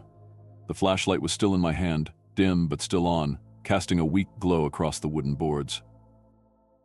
I sat up slowly, my head spinning. Every sound felt louder, every shadow darker. I could barely remember what happened, but I knew one thing for sure: I had to get out of there. My legs were shaky as I got up, but somehow I managed to steady myself. I reached for the door again, and this time it opened. It creaked loudly, the sound echoing into the quiet forest outside. I stepped out into the cool night air, breathing in deep, trying to clear the dark, heavy feeling that hung over me. The cabin stood silent behind me, as if it had never held anything strange, as if nothing had happened at all. But as I took one last look back, I felt that cold chill again, like a warning. I didn't need to be told twice. I started walking fast, then running, not stopping until the outpost was back in sight. My heart pounded, and my body still ached, but I felt safe. For the first time since entering that cabin, I felt like I'd escaped something terrible. But even though I was safe, the memory of that face, of those cold, angry eyes, stayed with me. It was a look I knew I'd never forget. After that night, I never went near that cabin again. I stayed in the outpost until my assignment ended, but I didn't sleep well. Every creak, every whisper of wind felt like a warning, reminding me of those cold, dark eyes and the words scratched into the walls it watches. It hunts even in daylight. The memory of that face haunted me. When I returned to town, I tried to talk about it, hoping someone might understand. But every time I mentioned the outpost or the cabin, people grew quiet. A few older folks exchanged looks, like they knew something but didn't want to say it out loud. I heard whispers that the forest had always had a strange reputation, stories of people who had gone missing, hunters who'd seen things they couldn't explain. Eventually, I stopped talking about it. People didn't believe me, and to be honest, part of me didn't want to think about it anymore. But I couldn't let it go completely. I asked around, carefully, trying to find out if anyone had ever come back from that outpost after a night like mine. But the answers were always the same: anyone who tried to stay there, anyone who found that cabin ... they never came back. Years have passed, and to this day I still feel the chill from that night. Some people say the forest is just old, full of shadows that play tricks on you. But I know what I saw. And every now and then, when the wind is just right and the night feels too quiet, I remember those eyes, watching from the dark. And I wonder if they're still out there, waiting for the next person who dares to step foot in that abandoned outpost. The year was 1935, and I'd been working in the Smoky Mountains for years. I knew these woods like the back of my hand, or at least I thought I did. There was always something eerie about them: how the mist rolled in thick as soup, the way the trees creaked in the wind. But lately, things had felt wrong. People had started disappearing. At first, it was a few hikers, which wasn't all that unusual. These mountains could swallow you up if you weren't careful. But then, more folks went missing: locals, people who knew the trails as well as I did. The fear started spreading, quiet whispers that something was lurking out there. The last straw was when a fellow ranger, Pete, didn't come back from his patrol. Pete was tough and steady, a guy who wouldn't just wander off. When I was asked to go find him, I felt a chill that I couldn't shake. I packed my gear, double-checked my radio, and set off into the mountains, trying to push down the unease creeping up my spine. As I headed into the woods, the mist seemed to close in around me. I couldn't shake the feeling that I was being watched. I started down the trail, following the route Pete usually took. The forest was thick with fog, and everything was quiet, too quiet. No birds, no wind, just the crunch of my boots on the ground. Every step I took, I felt the weight of the silence pressing down. I couldn't help but think, "Where are you, Pete?" As I walked, I kept my eyes open for any sign of him. A broken branch, a dropped piece of gear, anything. But the path was empty, like no one had been here in days. I tried to stay calm, but a strange feeling was building up inside me. My heart started to beat faster, and I felt that chill again, creeping over me. Then, something caught my eye up ahead. A few dark spots on the ground. When I got closer, my stomach turned. It was blood. Small drops at first, scattered across the dirt. I followed the trail, each step making me more nervous. The blood got thicker, darker. I knew this was a bad sign, but I had to keep going. I reached for my radio and called out, "This is Ranger Carl. I'm out here on the trail. I found some blood. Can anyone hear me?" Nothing, just static. I tried again, but still no answer. My radio had always worked just fine here, so why was it acting up now?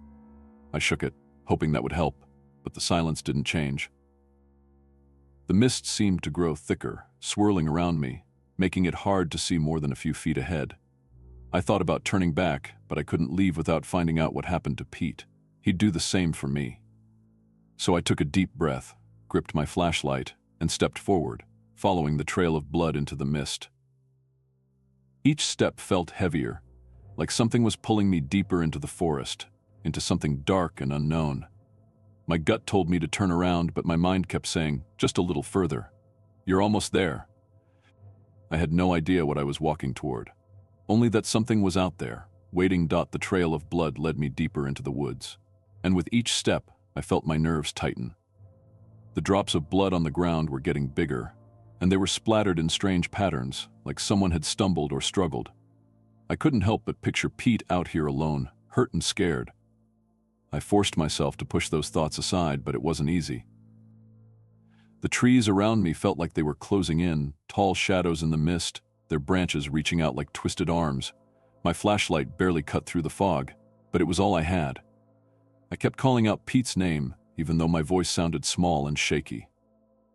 "Pete, if you can hear me, call back," but there was nothing, just that heavy, suffocating silence pressing down on everything. Then I found something else, a torn piece of fabric snagged on a bush. I recognized it right away. It was part of Pete's uniform. My chest tightened. If he'd left this behind, he must have been in real trouble.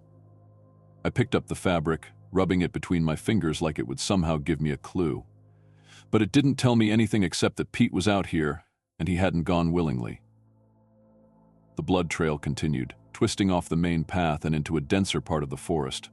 The undergrowth was thick, clawing at my legs as I pushed through. Every now and then I'd see fresh drops of blood, leading me onward, pulling me deeper. I kept looking over my shoulder, feeling like something or someone was watching me. But every time I turned around, there was nothing. Just the fog, hanging there like a thick curtain, hiding whatever lay beyond. I couldn't shake the feeling that I was being led into a trap, but I had to keep going. Pete was out here somewhere, and I was his only hope. I kept following the trail, even though every part of me wanted to turn back. The forest was getting darker, and the fog felt thicker, like it was alive, pressing in closer and closer. My heartbeat pounded in my ears, but I forced myself to stay focused. I thought about Pete. He'd be doing the same for me. Then, just ahead, I saw something through the mist. A shape, tall and thin, standing perfectly still. At first I thought maybe it was a tree, just a shadow in the fog. But as I got closer, I realized it was no tree. This thing was wrong. It was tall, too tall, with long, skinny limbs that looked like bones wrapped in stretched skin, and its teeth sharp and glistening, sticking out of a twisted mouth. My stomach dropped. I had no idea what I was looking at, but I knew one thing: this wasn't human, and it wasn't friendly. I felt frozen, every instinct telling me to run, but I couldn't move. My legs felt like they were glued to the ground. The creature's eyes, dark and empty, locked onto mine, and I felt a chill down my spine like ice water. It was watching me, waiting. I fumbled for my radio, my hands shaking as I tried to get a signal. "This is Ranger Carl," I whispered, my voice barely a breath. There's something out here. I need help. Please, can anyone hear me?" Silence. Just the low hum of static. My heart sank. I was alone out here, and nobody was coming.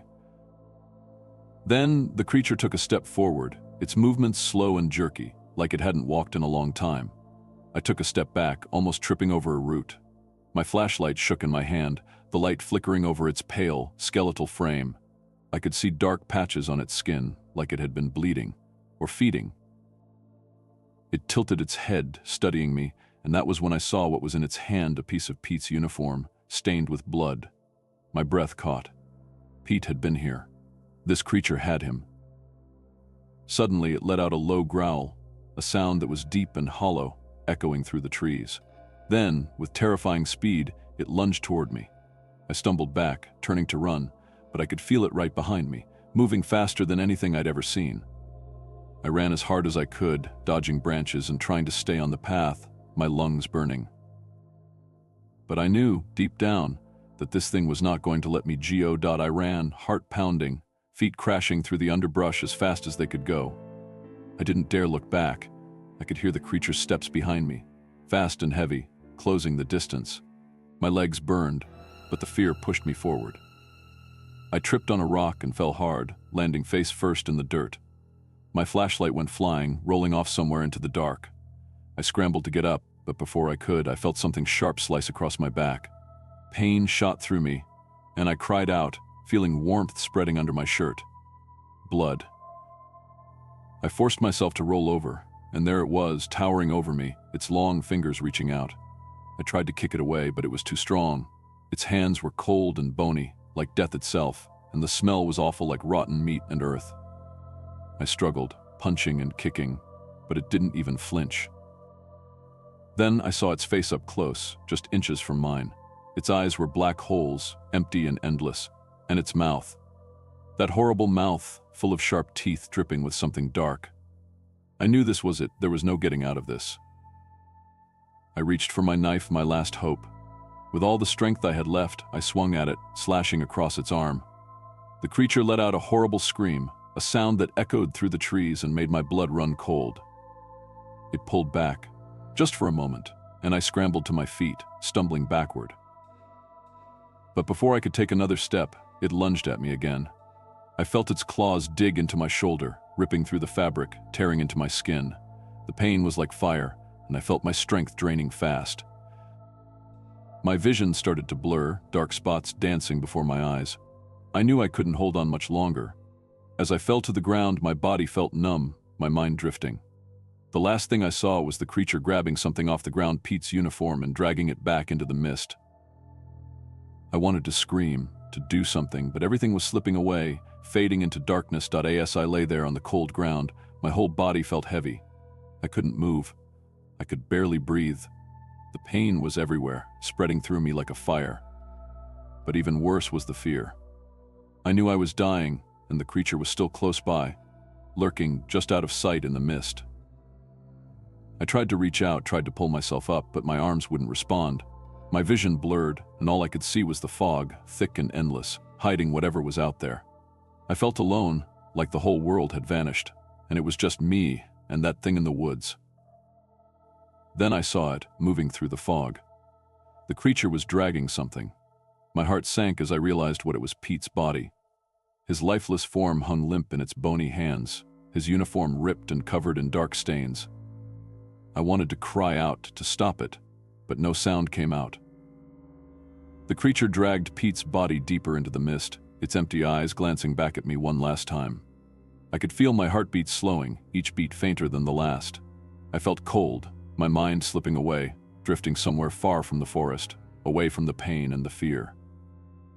My last thought was of Pete, of the other missing hikers, of all the people who had walked into these woods and never come back. And then, finally, everything went dark. Weeks passed after I went missing in those woods. Search teams came through, but all they found were scraps of my uniform and a few blood stains on the trail. People started talking more stories about strange disappearances, shadows moving in the mist, sounds in the night that couldn't be explained. At the ranger station, no one wanted to believe what had happened.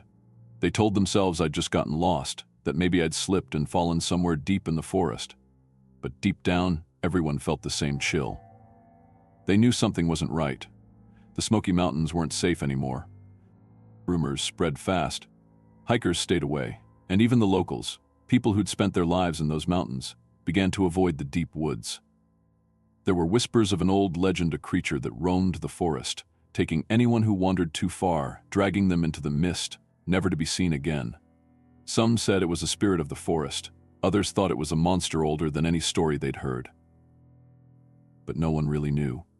All that remained were pieces of torn uniforms, drops of blood, and the stories.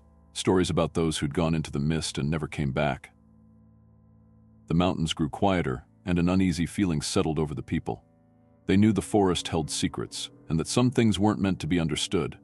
As night fell and the fog rolled in, everyone knew to stay close to home, to lock their doors, and to never, ever go out alone. because out there, in the deep woods, something was still waiting.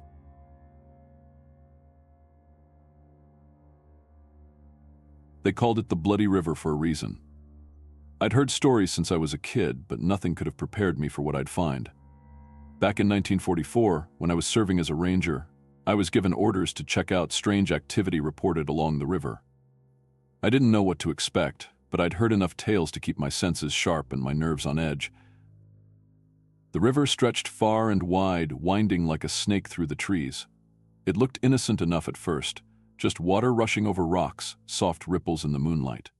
But something was wrong, and I felt it right away. The air was thick, almost suffocating, like it didn't want me there. I waded into the shallow part of the river, feeling the cold water brush against my legs. My flashlight cut through the dark, casting long, twisted shadows on the water's surface. Somewhere in the distance, I thought I heard a soft splash, followed by silence. It was the kind of quiet that wraps around you and makes you feel like you're the only person in the world. As I moved deeper into the water, my instincts were on high alert. I'd seen enough strange things in my time as a ranger, but this felt different. I continued moving along the riverbank, scanning with my flashlight, every step careful and slow. The moonlight barely broke through the thick trees, and my flashlight cast strange shapes on the dark water. Shadows seemed to stretch and shrink as I moved, like they were alive. The silence was thick, pressing down on me, making my skin prickle. After a while, I began to notice odd things along the river's edge. Twigs snapped under my boots, but no animal stirred. The forest was as still as death, not even a single bird calling out. Then, just as I was convincing myself it was all in my head, I saw something. In the shadows, near a large rock, there was a small pile of clothes. They were half buried in mud, as if someone had tried to hide them. My heart started beating a little faster. Clothes in the middle of nowhere, no people around, it didn't add up. I knelt down to take a closer look, and I noticed they were torn, ragged. It looked like they'd been ripped off in a hurry. I stood up, feeling my breath quicken. Something was definitely wrong here. Then, just when I thought it couldn't get any stranger, I heard a faint splash in the water. It was close, too close. I raised my flashlight and turned slowly toward the sound, the light trembling in my hand. And that's when I saw it. A figure, standing in the river, half submerged, with its back turned to me. The person was perfectly still, arms hanging limply by their sides, their heads slightly tilted, as if they were. Listening, I froze, gripping my flashlight so tight my knuckles turned white. The figure didn't move an inch, just stood there, barely shifting as the water rippled around it. I thought maybe it was someone from town, maybe someone who had gotten lost or hurt. But something inside me said to keep my distance. "Hello," I called out, my voice barely steady. "Are you okay?" No answer. I took a shaky step closer, trying to get a better look. The figure was thin, almost too thin, with clothes hanging loose like they'd been soaked for days. The skin on the back of their neck was pale and sickly, almost gray in the beam of my flashlight. I took a deep breath and called out again, louder this time. "Hey, can you hear me?" Still nothing. The figure just stood there, as if it couldn't hear a word I was saying. I took another step, and that's when I noticed something that made my stomach twist. The feet. They weren't touching the ground. The figure was just floating there, inches above the river. A chill ran down my spine, and every instinct in me screamed to turn and run. But I couldn't. It was like something had glued my feet in place, my eyes locked on that silent, eerie figure. I reached out, my hand trembling, and I was barely a few feet away when, slowly, it turned. Its face, oh God. The eyes were hollow, empty black pits, staring right through me. Its mouth opened wide, wider than any human mouth should, revealing rows of jagged, sharp teeth. Before I could even scream, it lunged at me, grabbing my arm with icy fingers and pulling me down into the water. The water swallowed me up in an instant. I couldn't breathe, couldn't see, just the cold, dark water pulling me deeper and deeper. My chest tightened, and panic flooded my body. I fought to break free, but the thing's grip was like iron, dragging me down with a force I couldn't match. I kicked and struggled, my hands clawing at the water, trying to push myself back to the surface. But it was no use. The creature was too strong, its cold fingers tightening around my wrist as it pulled me deeper into the river's depths. I could feel its breath on my face, foul and ragged. Its grip tightened as it dragged me further, deeper into the dark. The sound of my heart thudded in my ears, each beat a desperate plea for air. The river felt like it was closing in on me. My legs were heavy, my arms barely able to push back. My lungs screamed for air, but the creature wouldn't let go. It twisted my arm, pulling me under in a way that made my bones feel like they were about to snap. Everything around me was dark, water slapping my face, pulling me further into the deep. I could hear the creature's breath, fast and ragged, right beside me. I felt like I was drowning in terror as much as the water itself. I could see nothing but blackness, the world spinning, and for a moment I thought I was going to die. My thoughts became a blur, my limbs too tired to fight any longer. But then, something inside me snapped. I couldn't let it end like this. Not here, not in this cold, dark river. With everything I had left, I kicked hard, my foot connecting with something solid. It felt like hitting stone, but it was enough to break its grip, even if just for a second. I twisted, pulling myself away from the creature's icy hold, gasping for air as I broke through the surface. My head exploded with cold, desperate breaths. The night air burned my lungs, but I didn't care. I was alive. I couldn't see the creature anymore, but I didn't wait to find out if it was still coming after me. I turned and kicked, frantically swimming toward the riverbank. My legs ached, my body felt like lead, but I pushed on, the sound of my own splashing filling my ears. Finally, I felt the soft, muddy bank beneath my feet. I scrambled, desperate, dragging myself out of the water. I fell onto the shore, gasping, trembling, my heart still racing like I was being chased. But there was nothing behind me, only the sound of the river, flowing quietly once more. I rolled onto my back, staring up at the sky, unable to believe I was still alive. I lay there on the cold, muddy ground, barely able to breathe. My body ached, my head was spinning, and my heart was pounding so hard I could hear it echo in my ears. But I was out. I had made it to shore. I looked back at the river, expecting to see the creature rising up, ready to drag me back down. But there was nothing, just the quiet flow of water, as if none of it had ever happened. I sat up slowly, wincing at the pain in my arm where the creature had grabbed me. There were red marks, finger-shaped bruises already forming on my skin. My clothes were soaked, and I was covered in mud, but all I could think about was getting as far away from that river as possible. I forced myself to stand, my legs shaky beneath me. Each step felt like it took all the strength I had left, but I didn't stop. I stumbled through the trees, barely able to see in the dim light, but the thought of going back toward the water kept me moving forward. When I finally made it back to the ranger station, I collapsed onto the steps, too exhausted to go any further. My hands were shaking as I tried to catch my breath, the memory of that creature's face, its hollow eyes, its twisted mouth flashing through my mind. People found me there the next morning, and they asked what had happened, but I didn't know how to explain. How could I tell them about something that sounded like it was ripped from a nightmare? They took me back to base, patched me up, and gave me a place to rest. But no matter how much I tried to convince myself it was over, I knew it wasn't. Days passed, but the river wouldn't leave me alone. I would lie in bed, staring at the ceiling, and I'd hear the sound of water rushing, the faint splashes that once haunted me. And worse, sometimes I heard screams, the kind that cut through the silence like a knife, raw and full of terror.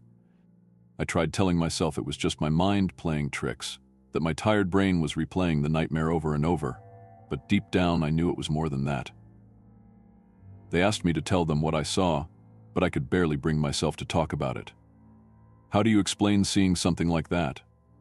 A creature that looked almost human, yet wasn't. Something that could hold on to you with a grip colder than ice, with hollow eyes that seemed to swallow everything they saw. Some of the other rangers whispered that I'd just imagined it all, that maybe I'd lost my mind. But when I showed them the bruises on my arm, they fell silent, eyes wide. And whenever they looked at the river after that, there was a new fear in their eyes, as if they knew something dark lurked there. I left my post at the river not long after.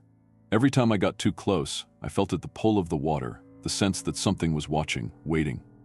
And I couldn't take it anymore. I moved as far from that cursed river as I could, hoping the distance would ease my mind. but no matter where I went, I still heard it. Sometimes in the middle of the night, I'd wake up in a cold sweat, my heart pounding as if I'd just escaped all over again. The river's memory haunted me. The face of that thing burned into my mind. People in town still talk about the bloody river. Some of them laugh, calling it just an old ghost story. But I know better.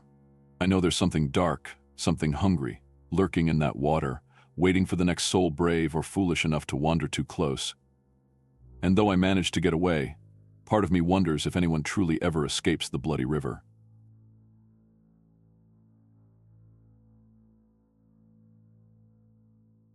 The call came late in the evening. I'd just put down my book and was about to settle in for the night when my phone buzzed. It was from my supervisor, and he sounded concerned. "Another hiker went missing in the canyon," he said. "We need you to take a look." This wasn't the first time someone had disappeared there. The canyon was known for its strange atmosphere, quiet, too quiet sometimes, like the rocks were listening. It wasn't a popular hiking spot for tourists, but locals knew it well. Some even had stories of eerie shadows slipping between the rocks, of whispers carried on the wind when no one else was around. I was a bit uneasy, but this was my job: search and rescue. If someone was out there lost, hurt, or scared, I was the one who would find them. With a flashlight, my backpack, and extra batteries, I drove to the canyon. The night was thick and still as I arrived, almost as if the world was holding its breath.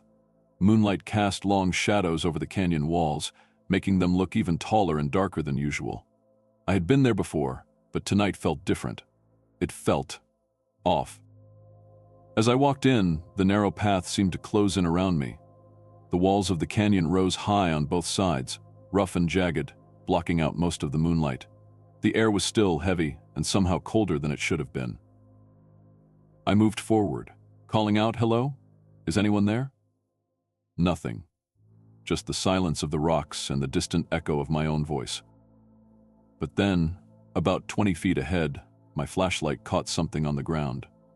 I moved closer, my heart picking up speed. A torn piece of cloth lay in the dirt. Nearby, there was a flashlight, its casing cracked, as if someone had dropped it in a hurry. And then, right next to it, dark stains in the dirt. Blood. A chill ran down my spine. I knelt down to take a closer look, careful not to touch anything. The blood trail led further into the canyon, into the shadows where my flashlight barely reached. I stood up, trying to steady my breathing.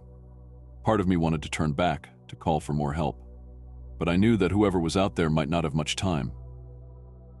I took a deep breath and stepped forward into the darkness, where the shadows seemed to shift and wait. I followed the trail deeper into the canyon, my flashlight sweeping across the ground. The silence around me grew heavier, and I couldn't shake the feeling that I was being watched. Every few steps I'd pause, listen, and glance over my shoulder, but nothing moved. Then my light caught another strange sight: a shoe, lying on its side in the dust. Just one. The laces were torn, and it looked as if someone had yanked it off in a hurry. I kept going, my heart beating faster with each step. A few feet later, I saw more: a crumpled water bottle, a baseball cap, even the remains of what looked like a snack wrapper, shredded and scattered as if ripped apart. It was clear now that something had happened here. Something bad. And then I found the scratch marks. They were carved into the canyon wall, deep and jagged, like someone had clawed at the rock. My fingers traced over them as I tried to picture what could have caused this. Were they trying to hold onto something? Or escape from something? I shivered, pulling my jacket tighter around me. As I stood there, staring at those marks, I heard a faint sound, a soft, whispery rustling, like wind brushing over dry leaves. But there was no wind. The air was still and cold, almost frozen in place. "Hello," I called out again, though I wasn't sure I wanted an answer this time. The rustling stopped. I stood there, waiting, my flashlight shaking slightly in my hand. My mind was racing, trying to make sense of it all. Maybe an animal had scared the hikers, I thought. Maybe they had panicked and run. But the scratch marks on the wall told a different story, a story of someone, or something, desperate to escape. I turned, looking back the way I'd come, thinking about heading out to get more help. But then, just as I took a step to leave, I felt a cold touch wrapping around my wrist. I froze, my breath catching in my throat. Slowly, I turned my head, expecting to see someone standing there. But there was no one, just the darkness pressing in all around me. That's when I saw a shape, just barely visible in the shadows, like a dark cloud hovering close to the ground. It seemed to shift and twist, almost like it was alive. I couldn't make out a face or body, just a strange, shadowy figure that felt wrong, like it didn't belong. And then it whispered. The sound was faint, like words spoken underwater, in a language I didn't understand. The strange, low murmur drifted around me, and though I couldn't make out the words, they felt heavy, like a warning. I tried to pull my hand free, but the cold grip only tightened. I was trapped. I knew I should have been scared out of my mind, but a strange calmness settled over me, like I was in a dream. And as the whispering grew louder, I felt myself being drawn in, deeper into the canyon's dark heart. The grip on my wrist was icy, like nothing I'd ever felt before. It wasn't like the cold you feel on a winter's day. It went deeper, right down to the bone, making my whole arm go numb. I tried to pull back, tried to twist my arm free, but I couldn't move. The shadowy figure just held me there, whispering those strange, low words that sent chills up my spine. It was like it was speaking right into my mind, filling it with sounds and images that I couldn't understand. My heart pounded in my chest, each beat louder than the last. I didn't want to look at the thing holding me, but I couldn't help it. My eyes drifted down to where the shadow hovered close to the ground, twisting and swirling as if it were made of smoke. Then, just as suddenly as it had grabbed me, the shadow released its grip. My hand dropped to my side, and I stumbled backward, catching myself against the canyon wall. I gasped, trying to steady my breathing, but something felt wrong. My skin was tingling where the shadow had touched me, almost like a burn that I couldn't see. I looked down, half expecting to find some kind of mark, but there was nothing. Just my hand, pale and trembling.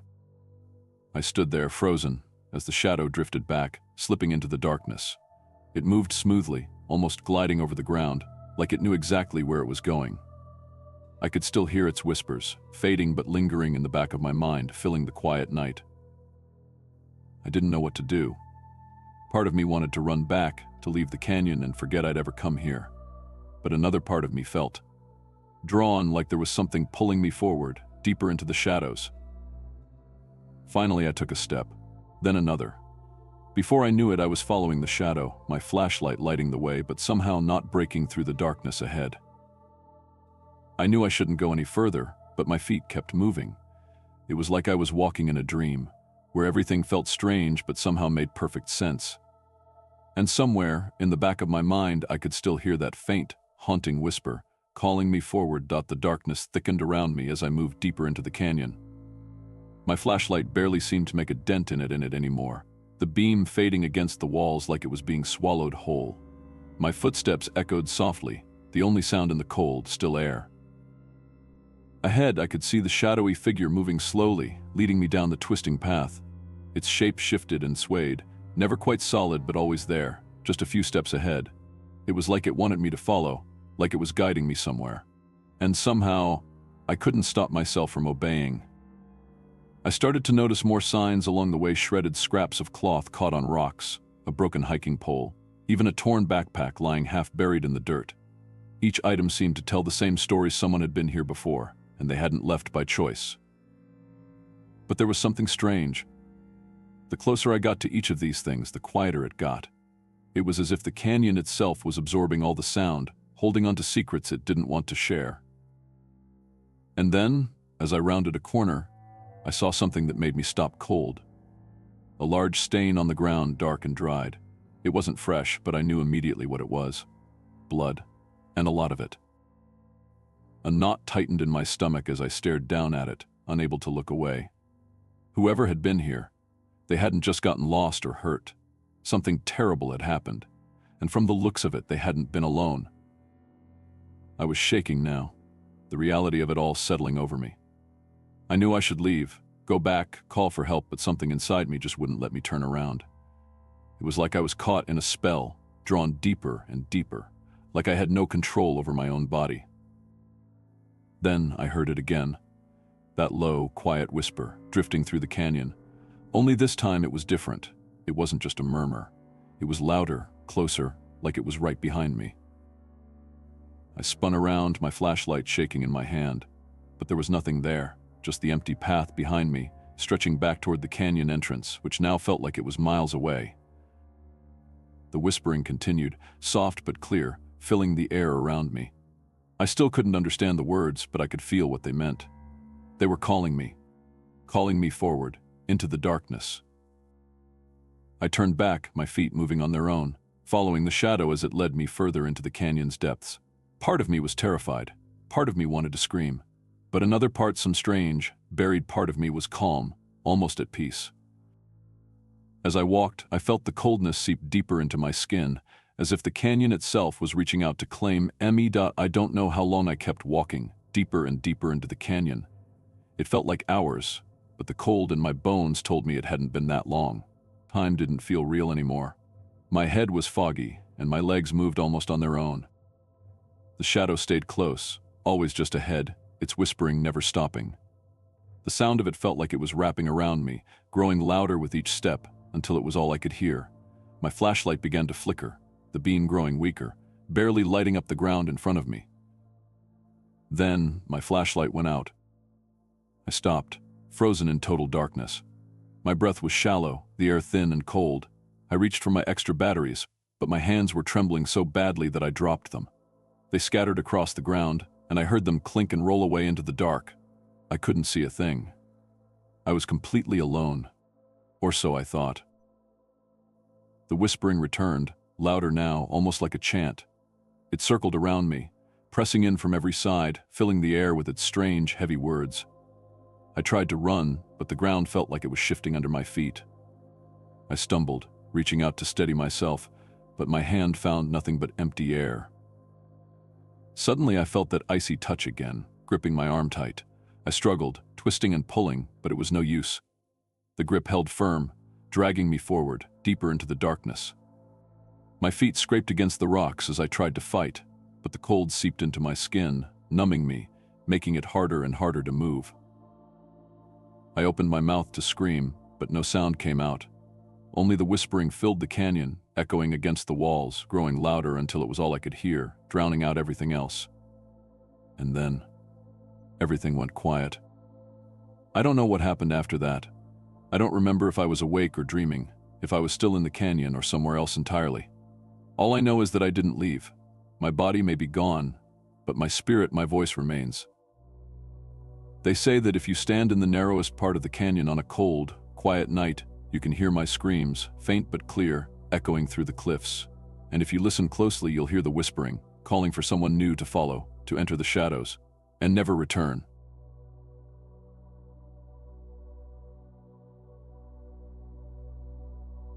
They call it the Lake of Lost Souls. Even the most seasoned rangers like me can't shake off the chill that name brings. I've worked near these woods for years, and no matter how many times I hear the stories, they still make me uneasy. The lake is tucked away in the thickest part of the forest, a place so quiet you'd think the whole world had turned its back on it. People go missing there. At least one or two every year. Some are campers, some are hikers, and others are locals who know better. They go out there, and they never come back. There's no trace, no sign of struggle, just gone. Rangers talk, of course. Over time, these tales of lost souls start feeling more like warnings than ghost stories. They say the lake has a pull, a way of grabbing onto people who get too close. I never really believed in that sort of thing. I figured it was just nature being unforgiving, and some places were dangerous enough that a few people were bound to get lost. But I respected the stories, kept my distance, didn't test fate. One evening, as I was just wrapping up my shift, the radio crackled to life. It was an emergency call. The voice on the other end was shaking so bad I could hardly understand him at first. He was a fisherman, and he'd been out on the lake by himself. That wasn't unusual. Lots of people go night fishing, especially the locals who know the waters. But this guy was out there alone and terrified out of his mind. He kept saying something was in the water, something big, and that it was watching him. Said he'd seen it drag someone under. His voice got higher and more panicked, and then he stopped talking for a second, like he was holding his breath or listening. I asked if he was okay, but he didn't respond right away. Then he whispered, "It's here." I asked him where he was, and he managed to tell me he was drifting near the west side of the lake, close to the reeds. He sounded desperate, pleading for me to come. I grabbed my flashlight, my gear, and got to my truck. The whole way there, his voice echoed in my mind, that bone-chilling panic in it. The road to the lake was rough, and the sun had just about dipped below the trees, casting long shadows over everything. I drove as fast as I could, but my stomach was in knots. The way he sounded, it didn't feel like a simple call for help. It felt wrong, like something more was waiting out there. The closer I got to the lake, the heavier the air felt. It was one of those cool, still nights where you could hear every little sound, the crunch of gravel under my tires, the whisper of the trees and the breeze. But as I parked and cut the engine, there was silence. Not a single cricket chirping or owl hooting, just nothing.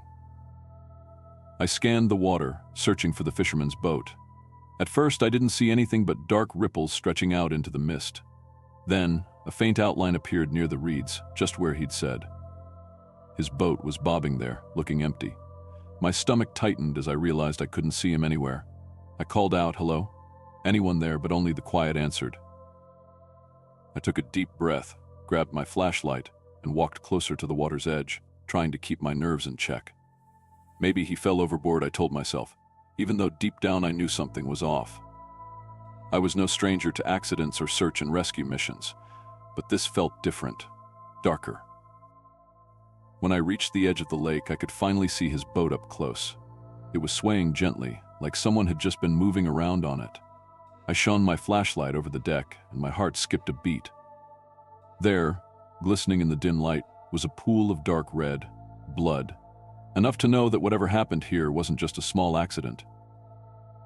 My hand shook as I brought the radio to my mouth, ready to call for backup.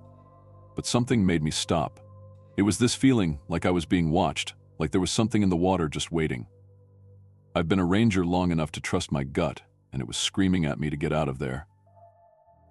I told myself it was just nerves. I took a step closer to the lake, straining my eyes to see into the dark water. But then, just as I was about to turn and leave, something icy and strong wrapped around my ankle, pulling hard.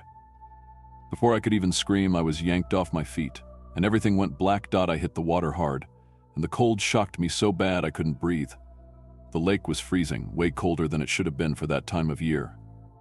I tried kicking my legs, but that thing around my ankle was pulling me down, dragging me deeper into the dark. I couldn't see a thing. It was just black all around me, and the pressure in my chest kept building. I struggled, twisting and kicking, trying to shake off whatever had me. My flashlight had fallen somewhere in the water, and my arms clawed at the darkness, grabbing at nothing but icy water. And then I saw faces. They were floating there in the water with me, pale and lifeless, their eyes wide open, staring into nothing. I recognized some of them from the missing person reports, faces I'd only seen in old photos, people who had vanished over the years. Their expressions were frozen in terror, mouths slightly open, as if they'd tried to scream but never got the chance. I wanted to scream too, but I couldn't. The icy water was filling my mouth, and every time I moved, those faces seemed to get closer, like they were surrounding me. One face drifted inches from mine, a young girl with long, dark hair, her eyes empty and clouded. She looked at me like she knew something I didn't, like she was warning me. And then I felt it. Whatever was holding my ankle, it wasn't just a something, it felt alive. Strong. It wasn't letting go. I kicked harder, panic taking over, but it only pulled me down faster, deeper. The pressure in my ears hurt, and my lungs burned like they were going to explode. I was running out of air. Every thought in my head was screaming, "You're not getting out of this. This is it." I started to feel weak, my strength fading with every second. The faces around me seemed to close in, filling my vision, each one more haunting than the last. And just when I thought I couldn't fight anymore, something inside me pushed one last time. I reached down, grabbing at my ankle with all the strength I had left, clawing at whatever was holding me. I dug my fingers in, twisting and pulling, desperate to get free. Suddenly it let go. I don't know how, but I felt it slip away, disappearing into the dark below me. With the last bit of energy I had, I kicked to the surface, breaking through the water and gasping for air, coughing and choking as I clawed my way back to the shore. I dragged myself onto the shore, coughing up water and gasping for air. My whole body was shaking, partly from the cold, but mostly from fear. I lay there for a moment, just breathing, trying to calm my racing heart. The ground felt solid and safe compared to that awful, endless water. Once I caught my breath, I looked back at the lake. It was quiet, calm, like nothing had happened. The fisherman's boat was still out there, drifting in the mist, but there was no sign of anyone or anything near it. I kept waiting to see something rise from the water, some dark shape or shadow, but nothing moved. It was just still. But I knew what I'd felt down there. I'd felt those hands, or whatever they were, pulling me under, and those faces staring at me like they were waiting for me to join them. I could still see them in my mind, that empty look in their eyes. They were trapped, I was sure of it, and I'd almost been trapped with them. I thought about calling for backup, but something in me just couldn't. Who would believe this? I didn't even believe it, and I was there. All I knew was that I needed to get out of there, to leave the lake far behind. So I stumbled back to my truck, started the engine, and drove away as fast as I could. Even as I left, I couldn't shake the feeling that something was still watching me, like the lake itself had eyes on me. The drive back was a blur. My mind kept going back to those faces under the water, those lifeless, haunting eyes. No matter how hard I tried, I couldn't get them out of my head. I wanted to believe that I'd just imagined it all, that maybe it was just the cold or my own panic making me see things. But deep down, I knew it was real. That night, I barely slept. Every time I closed my eyes, I saw those faces staring back at me, waiting. I kept feeling that cold grip around my ankle, like it was still there, even though I was miles away from the lake. It felt like I'd brought a piece of it back with me, like the lake had left its mark. People say that no one who's touched by the lake ever truly leaves it behind. And I can tell you they're right. Even now, whenever I'm near water, I feel that cold touch again, like something's reaching out for me from the deep. And I know, somehow, that one day the lake will call me back. After that night, things just weren't the same. I went back to my regular work, same routine, same rounds, but I felt different. Every time I was alone or walking by the lake, I'd get this creeping feeling, like something was watching me from the shadows or just under the water's surface. I started to avoid that part of the lake, even though I'd never been scared of it before. When I tried to tell a few close friends what happened, they looked at me like I was crazy. "Maybe you fell in and hit your head," one of them said. "You were probably just imagining it," said another. And maybe they were right.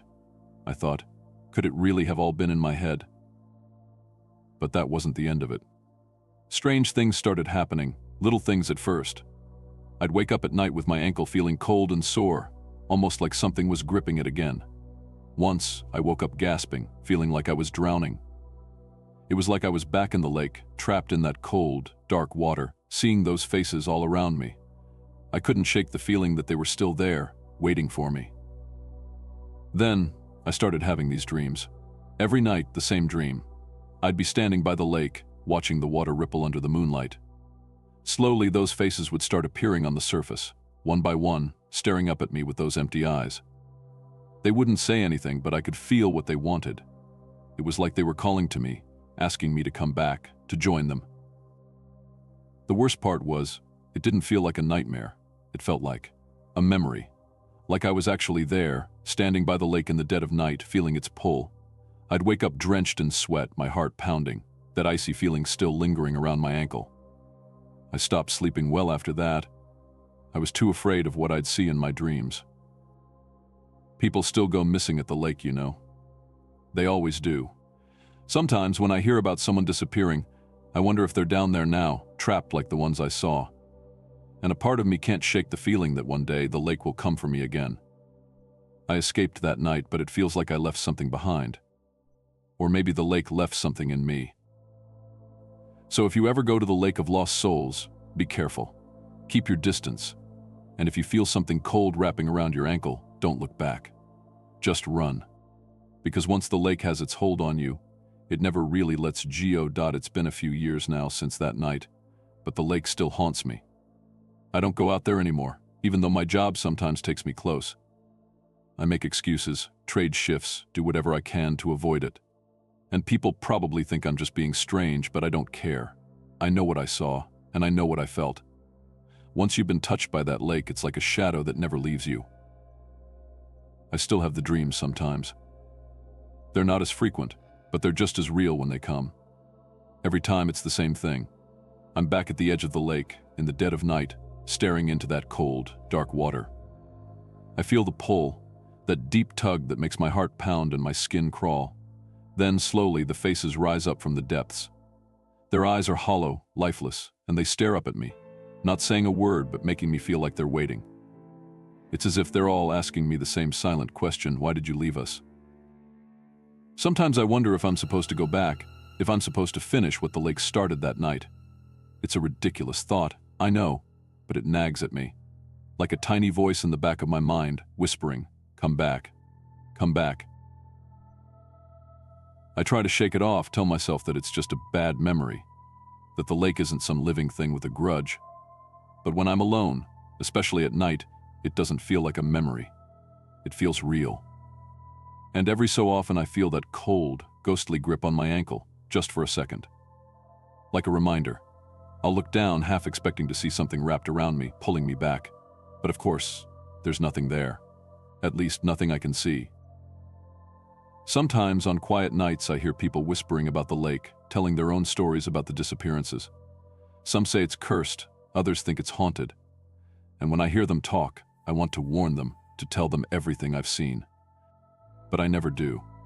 No one would believe it, not really. So I just stay quiet and let them keep their distance from the lake. Maybe that's enough. But if you ever go out there, remember my story. And remember what I've told you, that lake isn't just a place. It's something darker, something that doesn't let go.